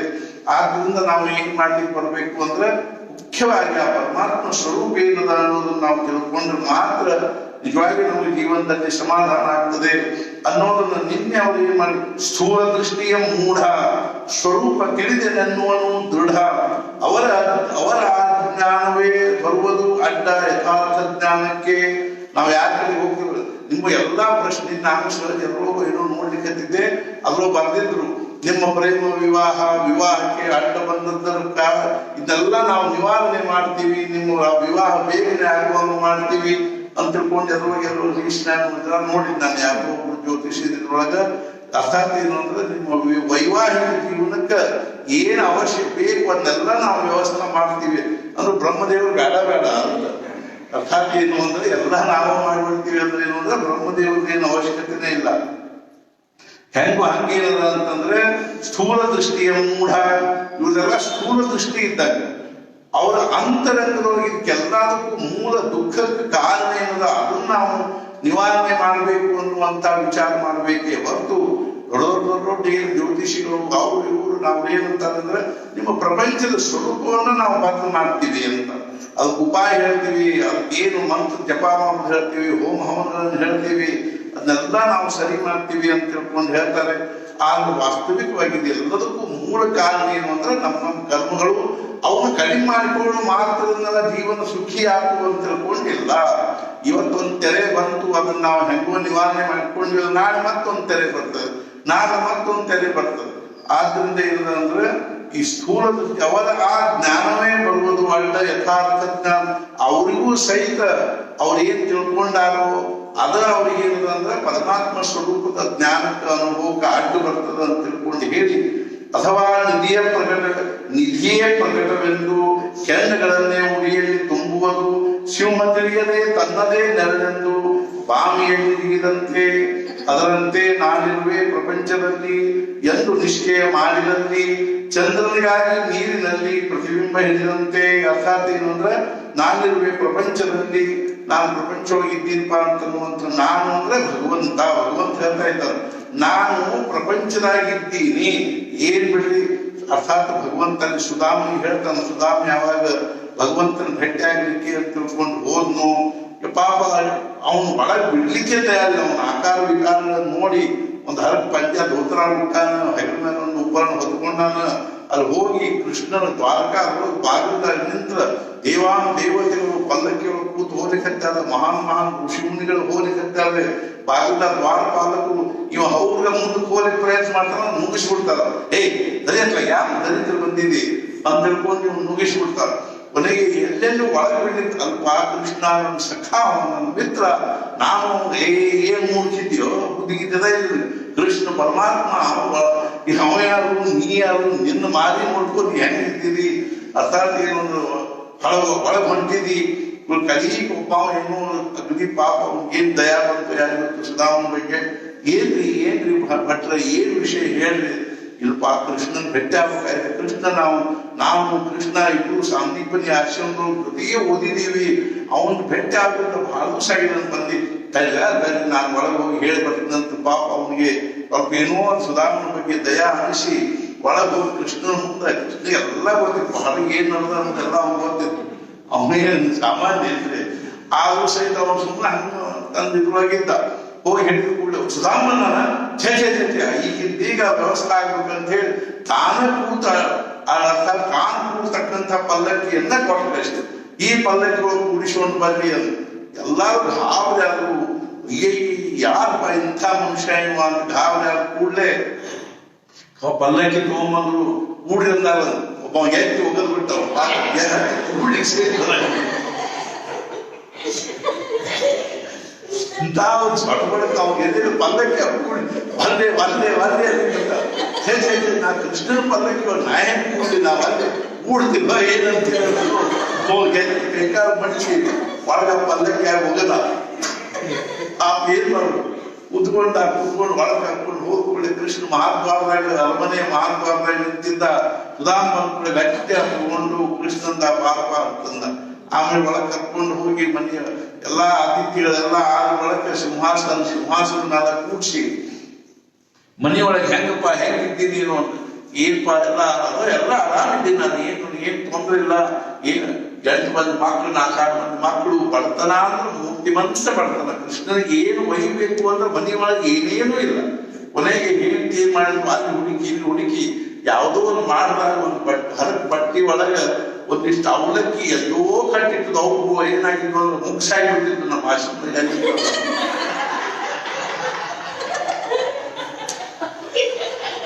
ಅದು ನಮ್ಮ ಆಶ್ರಮದ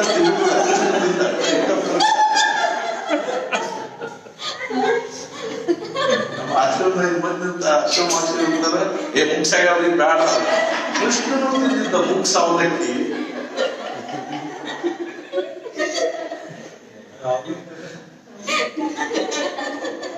ಅವ ಮುಖ ಸೌಲಕ್ಕೆ ಎಷ್ಟೋ ಕಟ್ಟಿ ಹೋದದ್ದು ಗಂಟು ಅಲ್ಲೇ ಇತ್ತು. ಅದು ಸುಧಾಮನ ಕೈಯಾಗ ಅವ್ರು ಹಿಂಗೆ ಪಟ್ಟ ಕೂಡಲೇ ಸುಧಾಮ ಎಷ್ಟು ಸಂತೋಷ ಆಯ್ತು ಅಂದ್ರೆ ಅರ್ಥಾತ್ ಆಗ ಮಜಾ ಏನಂದ್ರೆ ಈ ಅವಲಕ್ಕಿ ಅವ್ನಿಗೆ ಬಟ್ಟೆ ಹೆಂಗ ಅನಂತ ಕೋಟಿ ಬ್ರಹ್ಮಾಂಡ ನಾಯಕ ಅಂತ ಅವನಿಗೆ ನಾ ಈ ಸುಡ್ಗಾರ ನಾನು ದರಿದ್ರ ಅವಲಕ್ಕಿ ಒಯ್ದು ಹೆಂಗ್ ಕೊಡ್ಲಿ ಅಂತ ತಿಳ್ಕೊಂಡು ಅವ್ನಿಗೆ ಏನೂ ತಂದಿಲ್ಲ ಅಂತ ಅನ್ಸೋ ಸಲುವಾಗಿ ಅವ್ನ ಬಗಲಾಗಿ ಹಿಡ್ಕೊಂಡಿದ್ದಂಥದ್ದು ಗಂಟು. ಆ ಬಗಲಾಗಿ ಎಷ್ಟು ದೊಡ್ಡ ತೆಗಿತ್ತಂದ್ರೆ ಗಂಟ ಕಾಣಿಸ್ತಿದ್ವಿ, ಅಷ್ಟು ಫಲವಿದ್ದ ಅಂತ. ಮೈಯಾಗಿ ಏನಿಲ್ಲೇ ಇಲ್ಲ, ಬಗಲಾಗ ಅವಲಕ್ಕಿ ಗಂಟು ಹಿಡ್ಕೊಂಡ್ರೆ ಅವಲಕ್ಕಿ ಒಳಗೆ ಮುಚ್ಚೆ ಹೋಗಿತ್ತು. ಅರ್ಥಾತ್ ಇನ್ನೊಂದು ಗಟ್ಟಿ ಹಿಡ್ಕೊಂಡು ಕೂತಾನ, ಏನ್ ತರಲಿಕ್ಕಾಗಿಲ್ಲ ಅಂತ ತಿಳ್ಕೊಂಡು ಅಂದ್ಕೂಡಲೇ ಕೃಷ್ಣಗಂಧದ ಅವಲಕ್ಕಿ ಒಂದು ತುದಿಗೆ ಅಲ್ಲಿ ಅರ್ಥಾತ್ ಬಟ್ಟಿದೊಂದು ತುದಿ ಕಾಣಿಸಿದ ಕೂಡ ಜಗ್ಗಿದಂತ ಅವಲಕ್ಕಿ ಗಂಟು ಕೃಷ್ಣನಂತ ಎಂಥ ಒಂದು ಏನಪ್ಪಾ ನಮ್ಮ ಅತ್ತಿಗೆ ಅವ್ರಿಗೆ ಏನಪ್ಪಾ ಇಂಥ ಅವಲಕ್ಕಿ ಕೊಟ್ಟಾಗ ನೀನು ಮುಚ್ಚಿಟ್ಕೊಳಕ್ ಹತ್ತಿದಿಲ್ಲ ಅರ್ಥಾತ್ ಅಂದ್ಕೂಡಲೇ ಆಮೇಲೆ ರುಕ್ಮಿಣಿ ಕೃಷ್ಣ ಒಬ್ಬನ ತಿದ್ದಿ ಕತ್ಕೊಳ್ಳೋ ರುಕ್ಮಿಣಿ ಬಂದು ನನಗೂ ಕೊಡ್ರಿ ಸತ್ಯಭಾಮ ನನಗೆ ಮುಗಿಸವನ ಅಂತಂದ. ನೀವೆಷ್ಟದಲ್ಲ ತಿರುಗಿ ಕತ್ತಿದ್ರಿಂದ ನನಗೇನು ಕೊಡ್ರಿ ಅಂತ ತಿಳ್ಕೊಂಡು ಆಕಿನೂ ತಿಂದಂತೆ. ಆವಾಗ ಕೃಷ್ಣ ಅಂತ ಹೆಂಗಿದ್ದಾರಪ್ಪ, ಕೃಷ್ಣ ಎಲ್ಲ ಅನುಗ್ರಹದಿಂದ ಎಲ್ಲ ಆಶೀರ್ವಾದದಿಂದ ಎಲ್ಲ ಆರಾಮಿದ್ದೀವಿ, ಆನಂದೊಳಗಿದ್ದೀವಿ ಅಂತ. ನೀ ಹೆಂಗಿದ್ದೀಯ ಅಂತ ನಮ್ಗೆ ಇದನ್ನ ಹೇಳ್ಬೇಕಾಗಿ. ಅವಾಗ ಕೃಷ್ಣ ಹೇಳಿದಂತ ನನ್ನ ಸುದ್ದಿ ಏನ್ ಕೇಳ್ತಿಪ್ಪ ಮಹಾರಾಯ, ಅಣ್ಣ ರಾಜ ಮಹಾಶಿಡ್ನವ ಏನ್ ಕೇಳಿ ಕೊದ್ರು ಖಡಕ್ಕಿನ ಒದ್ದಾಡ್ಬಿಡ್ತಾರ. ಹಿಂಗಾಗಿ ಅವನ ಮುಂದೆ ಹೋಗುದು ಕಠಿಣದ. ಮತ್ತಿನ್ನ ರಾಜ ಇರೋದ್ರಿಂದ ನಾನು ಅವ್ನು ಹೇಳ್ದಂಗೆ ಕೇಳ್ಕೊಂಡು ಸುಮ್ಮನೆ ಅವನ ಮುಂದೆ ಹೋಗುದೇ ನಾನು. ಸುಮ್ಮನೆ ಹಿಂದೆ ಏನು ಊಟಕ್ಕೆ ಹಾಕ್ತಾರ ಊಟ ಮಾಡ್ತೀನಿ, ಸುಮ್ಮನೆ ಹೋಗಿ ನಮ್ ಕೊಲ್ಯಾಗ ಮಲ್ಕೋತೀನಿ. ಮಲ್ಕೊಳಿಕೆನೆ ಹೇಳ್ಬಿಡ್ತಾರಪ್ಪ ನನ್ನ 14,108 ಮಂದಿ ಅವ್ರು ಸಮಾಧಾನ ಮಾಡಿ ಸಾಕಾಗಿ ಹೋಗ್ತದೆ ನನಗೆ. ಒಬ್ಬಾಕಿ ಕಡೆ ಕಣ್ಣು ಹೊಳ್ಳಿ ನೋಡಿದಾಗ ಇನ್ನೊಬ್ಬ ಸಾಕೊಂಡ್ಬಿಡ್ತಾರ. ಒಬ್ಬಾಕಿಗೆ ಏನಾದ್ರು ಬಂಗಾರ ಬಳಿ ತಂದು ಕೊಟ್ಟಿ ಅಂದ್ರೆ 14,107 ಮಂದಿ ಕಟ್ಕೊಂಡ್ಬಿಡ್ತಾರೆ. ಬ್ಯಾಡ ನನ್ನ ಪ್ರಪಂಚದ ಕಿರಿಕಿರಿ ಏನು ಅಂತಂದ್ರೆ ನನ್ನ ಕಿರಿಕಿರಿಗೆ ಹೇಳಿಕ್ ಶಕ್ತಿಲ್ಲ ಹಾಕೊಂಡೇನಿಲ್ಲ ಅಂತಂದ್ರೆ ತ್ರಾಸದ ಅಂತ ತಿಳ್ಕೊಂಡು ಕೃಷ್ಣ ಹೇಳ್ತಾನ. ನೀನು ಬಹಳ ಆರಾಮಿದ್ದೀಪ ಅಂತ ತಿಳ್ಕೊಂಡು ಹೆಂಗು ಹಂಗಿಲ್ಲ ಅಂತಂದ್ರೆ ಈ ರೀತಿಯಾಗಿ ಏನದ ಅಂತಂದ್ರೆ ಪ್ರಪಂಚ ಅನ್ನುವಂಥದ್ದು ಎತ್ಲಾಗ ಹೋದ್ರು ಏನದ ಅಂದ್ರೆ ದುಃಖಮಯ ಮಾಡಿರ್ತಕ್ಕಂಥ ಕೃಷ್ಣನ ಇಷ್ಟು ಗೋಳಾಡ್ತಾನ ಅಂತಿದ್ದಾಗ ನಮ್ಮಂಥವ್ರ ಪಾಠ ಏನು ಅಂತ ತಿಳ್ಕೊಂಡು ಅಲ್ಲಿ ಹೆಂಗೆ ಹೇಳ್ತಾರೋ ಅದರಂತೆ ನಾನಿರುವೆ ಪ್ರಪಂಚದಲ್ಲಿ, ನಾನ್ ಹಿಂಗ ಪ್ರಪಂಚದಾಗ ಇದ್ದೀನಿ ಅಂತ ನೀವು ತಿಳ್ಕೊಂಡ್ರೆ ನಿಮ್ಮಂತ ಮೂರ್ಖರು ಯಾರಲ್ಲ. ವಾಸ್ತವಿಕವಾಗಿ ನಾನು ಅಷ್ಟೆಲ್ಲಾರು ಇದ್ರು ಪದ್ಮಪತ್ರ ಮೀಮಾಂಸ, ನಾನು ವಾಸ್ತವಿಕವಾಗಿ ಭಗವಂತ ತಾನು ಹೇಳ್ಕೋತಾನ ನಾನು ಪ್ರಪಂಚದಲ್ಲಿ ಇದ್ದೀನಿ ಅಂತ ಯಾರು ತಿಳ್ಕೊಂಡಾರೋ ಅವ್ರು ಮೋಸ ಹೋದ್ರು. ನಾನು ಪ್ರಪಂಚದ ಜಗತ್ತಿನೊಳಗೆ ಯಾರಿಗೂ ಮಾಡ್ಲಿಕ್ಕೆ ಶಕ್ತಿ ಆಗದೆ ಇರುವ ದೊಡ್ಡ ಪ್ರಪಂಚ ನಾನು ಮಾಡಿದ ಖರೆ. ಆದ್ರೆ ಪದ್ಮಪತ್ರ ಮೀಮಾಂಸ ನಾನೇನಿದ್ದೀನಿ ಅಂದ್ರೆ ಬ್ರಹ್ಮ ಇದ್ದೀನಿ, ಬ್ರಹ್ಮಸ್ವರೂಪ ಇದ್ದೀನಿ, ನಿರ್ಗುಣ ನಿರಾಕಾರನಾಗಿರ್ತಕ್ಕಂಥ ಪ್ರಪಂಚದಲ್ಲಿ ಇದ್ದಂಗೆ ಕಾಣಿಸ್ತೀನಿ ಅಷ್ಟ ಹೊರತು ನನಗೇನಿಲ್ಲ, ಸುಖ ಇಲ್ಲ, ದುಃಖ ಇಲ್ಲ, ಚಿಂತಿಲ್ಲ, ಕಾಳಜಿ ಇಲ್ಲ, ನನಗೇನೇನೂ ಇಲ್ಲಪ್ಪ. ಆದ್ರಂತೆ ನಾನಿರುವೆ ಪ್ರಪಂಚದಲ್ಲಿ ಎಂದು ನಿಶ್ಚಯ ಮಾಡಿದಲ್ಲಿ ಚಂದ್ರನಿಗಾಗಿ ನೀರಿನಲ್ಲಿ ಪ್ರತಿಬಿಂಬ ಹಿಡಿದಂತೆ ಚಂದ್ರ ಪ್ರತಿಬಿಂಬಿತದ ಅಂತ ಕೂಡ ನಾವು ತಗೊಳ್ಳಿಕ್ ಹೋದಾಗ ಆಗ್ತದೆ. ಆದ್ರಿಂದ ಅರ್ಜುನ ನೀ ನನ್ನನ್ನು ಈ ಮನುಷ್ಯ ಭಾವದಲ್ಲಿ ಕಲ್ಪನಾ ಮಾಡಿ ಮನುಷ್ಯರು ನನ್ಗೇನ್ ಮಾಡ್ಲಿಕ್ಕೆ ನನ್ನನ್ನು ಸರಿಯಾಗಿ ತಿಳ್ಕೊಳ್ಳೋದಕ್ಕೆ ಅವ್ರು ಅನೇಕ ಪ್ರಕಾರದ ನನ್ನ ಮೇಲೆ ಆರೋಪ ಮಾಡ್ತಾ ಇದ್ದಾರೆ ಅನ್ನೋದನ್ನ ಅದರಂತೆ ಕೃತನಿಶ್ಚಯ ವ್ಯರ್ಥಗೊಳಿಸಿಕೊಂಡನು. ಒಂದು ಬಟ್ಟಲು ಕುಡಿದು ಗಂಜಿಯನ್ನು ಪರಿಣಾಮ ನೋಡಿದನು ಅಮೃತದ ಅದರಂತೆ ಕೃತನಿಶ್ಚಯ ವ್ಯರ್ಥಗೊಳಿಸಿಕೊಂಡನು. ಪರಮಾತ್ಮ ಸ್ವರೂಪದ ಬಗ್ಗೆ ಏನೊಂದು ನಿಶ್ಚಯ ಮಾಡಬೇಕಾಗಿತ್ತು ಆ ನಿಶ್ಚಯವನ್ನ ವ್ಯರ್ಥ ಮಾಡಿಕೊಂಡ್ಬಿಟ್ಟ. ಅರ್ಥಾತ್ ಏನು ಅಂದ್ರೆ ಪರಮಾತ್ಮ ಭಾವದ ಬಗ್ಗೆ ಅವನಿಗೇನೊಂದು ನಿಶ್ಚಯ ಆಗ್ಬೇಕಾಗಿತ್ತು. ಪರಮಾತ್ಮ ಅಂದ್ರೆ ಹಿಂಗಿದ್ದಾನೆ ಅನ್ನುವಂಥ ಒಂದು ನಿಶ್ಚಯ ಏನ್ ಮಾಡ್ಬೇಕಾಗಿತ್ತು ಅದನ್ನು ವ್ಯರ್ಥ ಮಾಡ್ಕೊಂಡ್ಬಿಟ್ಟ. ಅವನಿಗೆ ಬಂದಿಲ್ಲ. ಒಂದು ಬಟ್ಟಲು ಕುಡಿದು ಗಂಜಿಯನ್ನು ಪರಿಣಾಮ ನೋಡತೊಡಗಿದನು. ಅಮೃತದ ಒಂದು ಬಟ್ಟಲು ಗಂಜಿ ಕುಡಿದು ನಾಯಿ ನಮರಾದೆ ಅಂತ ತಿಳ್ಕೊಂಡು ಅವನು ಭಾವ ಮಾಡಿಕೊಂಡ. ಅದರಂತೆ ನಶ್ವರ ಸ್ಥೂಲಾಕಾರದಲ್ಲಿ ಭರವಸೆ ಹೊಂದಿ ಚಿತ್ತದಲ್ಲಿ ಅವಿನಾಶಿಯಾದ ನನ್ನನ್ನು ನೋಡಿದರಲ್ಲಿ ಹೇಗೆ ಕಾಣುವೆನು. ಅರ್ಥಾತ್ ಈ ಮುಂದಿನ ಒಂದು 15 ಮೂವಿಗಳನ್ನ ನಾನು ಅರ್ಥಾತ್ ಅವು ಹೇಳಲಿಕ್ಕೆ ಹೋದ್ರ ಅತಿ ಸ್ವಲ್ಪ ವಿಷಯ, ಆದ್ರೆ ನಾವು ಸರಿಯಾಗಿ ತಿಳ್ಕೋಬೇಕು ಅನ್ನೋ ದೃಷ್ಟಿಯಿಂದ ನಾನು ಏನ್ ಮಾಡ್ತೀನಿ ಅಂತಂದ್ರೆ ಈ ಅರ್ಥಾತ್ ಬೆಳಸಲೆ ಬಾಬಾ ಅವರು ಬರೆದಿರ್ತಕ್ಕಂಥ ಓವಿಗಳ ಬಗ್ಗೆ ಅವ್ರೇನು ಸ್ವಲ್ಪ ಅರ್ಥ ಬರ್ತಾರೋ ಅದನ್ನ ನಾವು ಓದಿದ್ರೆ ನಮ್ಗೆ ಅದ್ರ ಬಗ್ಗೆ ಪೂರ್ಣ ಕಲ್ಪನಾ ಬರ್ತದೆ ಅನ್ನುವಂಥ ದೃಷ್ಟಿಯಿಂದ ನಾವು ಅದನ್ನ ಅರ್ಥ ನೋಡ್ಕೋತ ಹೋದ್ರೆ ಅದರಾತ ಏನು ಅಂದ್ರೆ ಆದ್ದರಿಂದ ಹೇಳ್ತಾನೇನು ಅಂದ್ರೆ ಇದರಿಂದ ಅನಾಮಿಗೆ ನಾಮ, ಅಕ್ರಿಯನಿಗೆ ಕರ್ಮ, ವಿದೇಹನಿಗೆ ದೇಹ ಧರ್ಮ, ನನ್ನ ಮೇಲೆ ಆರೋಪಿಸುವರು. ನನ್ನ ಖರೆ ಅಂದ್ರೆ ಹೆಸರಿಲ್ಲ, ಆದ್ರೆ 108 ಹೆಸರಿರ್ತಾರೆ. ಅದು ಆದ್ಯಾಮು ಅದು ಇದು 108 1 2 ಬಂಡೆಮ್ಮ ಗುಂಡೆಮ್ಮ ಅಂತ ತಿಳ್ಕೊಂಡು 108 ಹೆಸರಿರ್ತಾರೆ. ಅನಾಮಿಗೆ ನಾಮ, ಅಕ್ರಿಯನಿಗೆ ಕರ್ಮ, ನಾನು ಏನೇನು ಕರ್ಮ ಮಾಡ್ತಕ್ಕಂಥ ನಂದು ಇದೂನ ಅಲ್ಲ, ಧರ್ಮನೇ ಅಲ್ಲ, ಅಕರ್ತಾ ಇದ್ದೀನಿ, ಅಭೋಗ್ತಾ ಇದ್ದೀನಿ, ಆದ್ರೂ ನನ್ನ ಮೇಲೆ ಕರ್ಮದ ಆರೋಪ ಮಾಡ್ತಾರೆ. ಕುರುಕ್ಷೇತ್ರದಲ್ಲಿ ಅವ ಏನ್ ಮಾಡಿದ ಅಂತಂದ್ರ ಅರ್ಜುನ್ ಈ ಸಾರಥಿಯಾದ ಯುದ್ಧದಲ್ಲಿ ಹಂಗ್ ಮಾಡಿದ ಹಿಂಗ್ ಮಾಡಿದ, ಧರ್ಮರಾಜನಿಗೆ ಸುಳ್ಳು ಹೇಳಲಿಕ್ಕೆ ಹಚ್ಚಿದ, ಭೀಷ್ಮಾಚಾರ್ಯ ಮುಂದೆ ತಂದು ಅರ್ಥಾತ್ ಏನ್ ಮಾಡಿದ ಅಂತಂದ್ರ ಆ ಇವನ್ ತಂದು ನಿಂದಿರ್ಸಿದ, ಶಿಖಂಡಿನ ತಂದು ನಿಂದಿರ್ಸಿದ, ದ್ರೋಣಾಚಾರ್ಯ ರುಂಡ ಕತ್ತರಿಸಿದ, ಭೀಷ್ಮಾಚಾರ್ಯ ಸರ್ಪಂಚನ ಮಲಗಿಸಿದ, ಇತ್ಯಾದಿ ಇತ್ಯಾದಿ ಹೇಳ್ತಾರೋ. ಇದೆಲ್ಲ ನನ್ನ ಮೇಲೆ ಮಾಡ್ತಕ್ಕಂಥ ಆರೋಪ, ಪ್ರಕ್ಷೇಪಣೆ, ಪ್ರೊಜೆಕ್ಷನ್ ಮಾಡಿ ಅಥವಾ ತಮ್ಮ ಮನುಷ್ಯನ ಒಂದು ಸಂಕುಚಿತ ಭಾವಗಳನ್ನು ನನ್ನ ಮೇಲೆ ಪ್ರಕ್ಷೇಪಣೆ ಮಾಡಿ ಭಗವಂತಿದ್ದಾನೆ, ಅಂಥವಿದ್ದಾನೆ, ಇಂಥ ನಮ್ ದೇವ್ರು ಹಂಗ, ನಿಮ್ ದೇವ್ರು ಹಿಂಗ. ನಮ್ ದೇವ್ರ ಚಲೋದಿ, ಅರ್ಥಾತ್ ನಿಮ್ ದೇವ್ರಿಗಿಂತಲೂ ನಮ್ ದೇವ್ರು ಚಲೋ. ನಾನು ಮೊನ್ನೆ ಹೇಳಿಲ್ಲ, ಈಗ ಯಾರಾದ್ರೂ ನಮ್ ಕಡೆ ದೇವ್ರು ಯಾರಾದ್ರೂ ತಮ್ಮ ದೇವ್ರು ನಮ್ ಕಡೆ ಪೂಜೆ ಮಾಡ್ರಿ, ನಮ್ಗೆ ಒಂದ್ ದಿವಸ ನಿಮ್ಮ ಜೊತೆ ನಿಮ್ ಕಡೆ ಇಟ್ಕೊಂಡು ಪೂಜೆ ಮಾಡಿ ಕೊಡ್ರಿ ಅಂತ. ಯಾವ ದೇವ್ರಿಗೆ ಅಷ್ಟೇ ಪೂಜೆ ಹರಿಸ್ಬೇಕು, ನಮ್ ದೇವರಿಗೆ ಬಹಳ ತೀರಿಸಿದ್ರ ದೇವ್ರು ಅವ್ರವ್ರು ನಮ್ಮವ್ರು ಇರ್ತಾರೆ. ಆ ದೇವ್ರು ಯಾರವ್ರು ಆಗ್ತಾರೋ ಅವ್ರ ಭಾಗ್ಯದ ಕರೆ ಅಂದ್ರು. ದೇವ್ರು ಯಾರನ್ನ ತಮ್ಮವ್ರು ಅಂತ ತಿಳ್ಕೋತಾನೋ ಅವರು ಭಾಗ್ಯದ. ನಾವು ಏನ್ ಮಾಡ್ತೀವಿ, ಇಷ್ಟೊಂದು ಸಂಕುಚಿತ ಭಾವದಿಂದ ನಾವೇನ್ ಮಾಡ್ತೀವಿ ಅಂದ್ರೆ ಪೂಜಾ ಅರ್ಚನೆ ಮಾಡ್ತೀವಿ, ಭಕ್ತಿ ಭಾವವನ್ನು ಸಹಿತ ಅಗ್ನಿ ಸಂಕುಚಿತ ಭಾವದಿಂದ ಮಾಡ್ತೀವಿ. ಅರ್ಥಾತ್ ಏನು ಅಂದ್ರೆ ಅದನ್ನ ಪರಮ ಪೂಜೆ ಬೆಳಸಲೆ ಬಾಬಾ ಅವರು ಈ 15 ಓವಿಗಳಿಗೆ ಏನು ಇದನ್ನ ಬರ್ದಿದಾರೋ ಅದನ್ನ ನಾವು ಸ್ವಲ್ಪ ನಾವು ಶ್ರವಣ ಮಾಡಿದ್ವಿ ಅಂದ್ರೆ ಅದ್ರ ಇನ್ನೂ ಹೆಚ್ಚಿನ ವಿಶೇಷವಾಗಿರ್ತಕ್ಕಂಥ ಕಲ್ಪನೆ ಬರ್ತದೆ. ಅದನ್ನ ನಾವು ಏನ್ ಮಾಡೋಣ ಅಂತಂದ್ರ ನಾಳಿನ ಸತ್ಸಂಗದಲ್ಲಿ ನಾವು ಮುಖ್ಯವಾಗಿ ಅರ್ಥಾತ್ ಈ 151ನೇ ಓವಿಯಿಂದ ಹಿಡ್ಕೊಂಡು 171ನೇ ಓವಿವರೆಗಿನೂ ಈ 20 ಓವಿಗಳನ್ನ ಬೆಳಸಲೆ ಬಾಬಾ ಅವರು ಹೇಳ್ತಕ್ಕಂಥ ವಿಚಾರಗಳನ್ನ ನಾನು ಮುಖ್ಯವಾಗಿ ಓದಿ ತೋರಿಸ್ತೀನಿ. ಆಮೇಲೆ ನಮ್ದು ಅದ್ರ ಮ್ಯಾಲ ಕಾಮೆಂಟ್ರಿ ಇದ್ದೇ ಇರ್ತದೆ, ಅದನ್ನ ನೀವು ಆಮೇಲೆ ಅದನ್ನು ಸಹಿತ ಶ್ರವಣ ಮಾಡ್ಲಿಕ್ಕಾಗ್ತದೆ. ನಮ್ ಕಾಮೆಂಟ್ರಿ ಅಂದ್ರೆ ಅದು ಬ್ಯಾಲಿನ ಟೈಪ್ ಇರ್ತದೆ.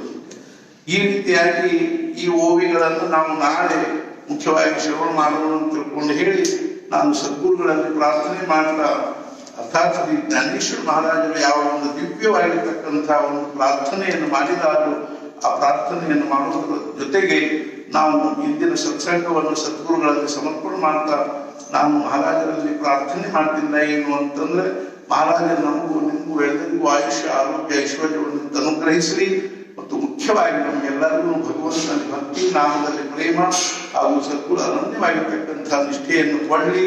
ನಮ್ಮ ಅಂತಃಕರಣದಲ್ಲಿ ಆ ಪರಮಾತ್ಮ ಭಾವದ ದಿವ್ಯವಾಗಿರ್ತಕ್ಕಂಥ ಅನುಭವ ಪ್ರಾಪ್ತ ಆಗಲಿ. ಅದರೊಳಗೆ ನಮ್ಮ ಜೀವನ ಶಾಂತ ಸಮಾಧಾನ ಪೂರ್ಣವಾಗಿ ಆಗಲಿ.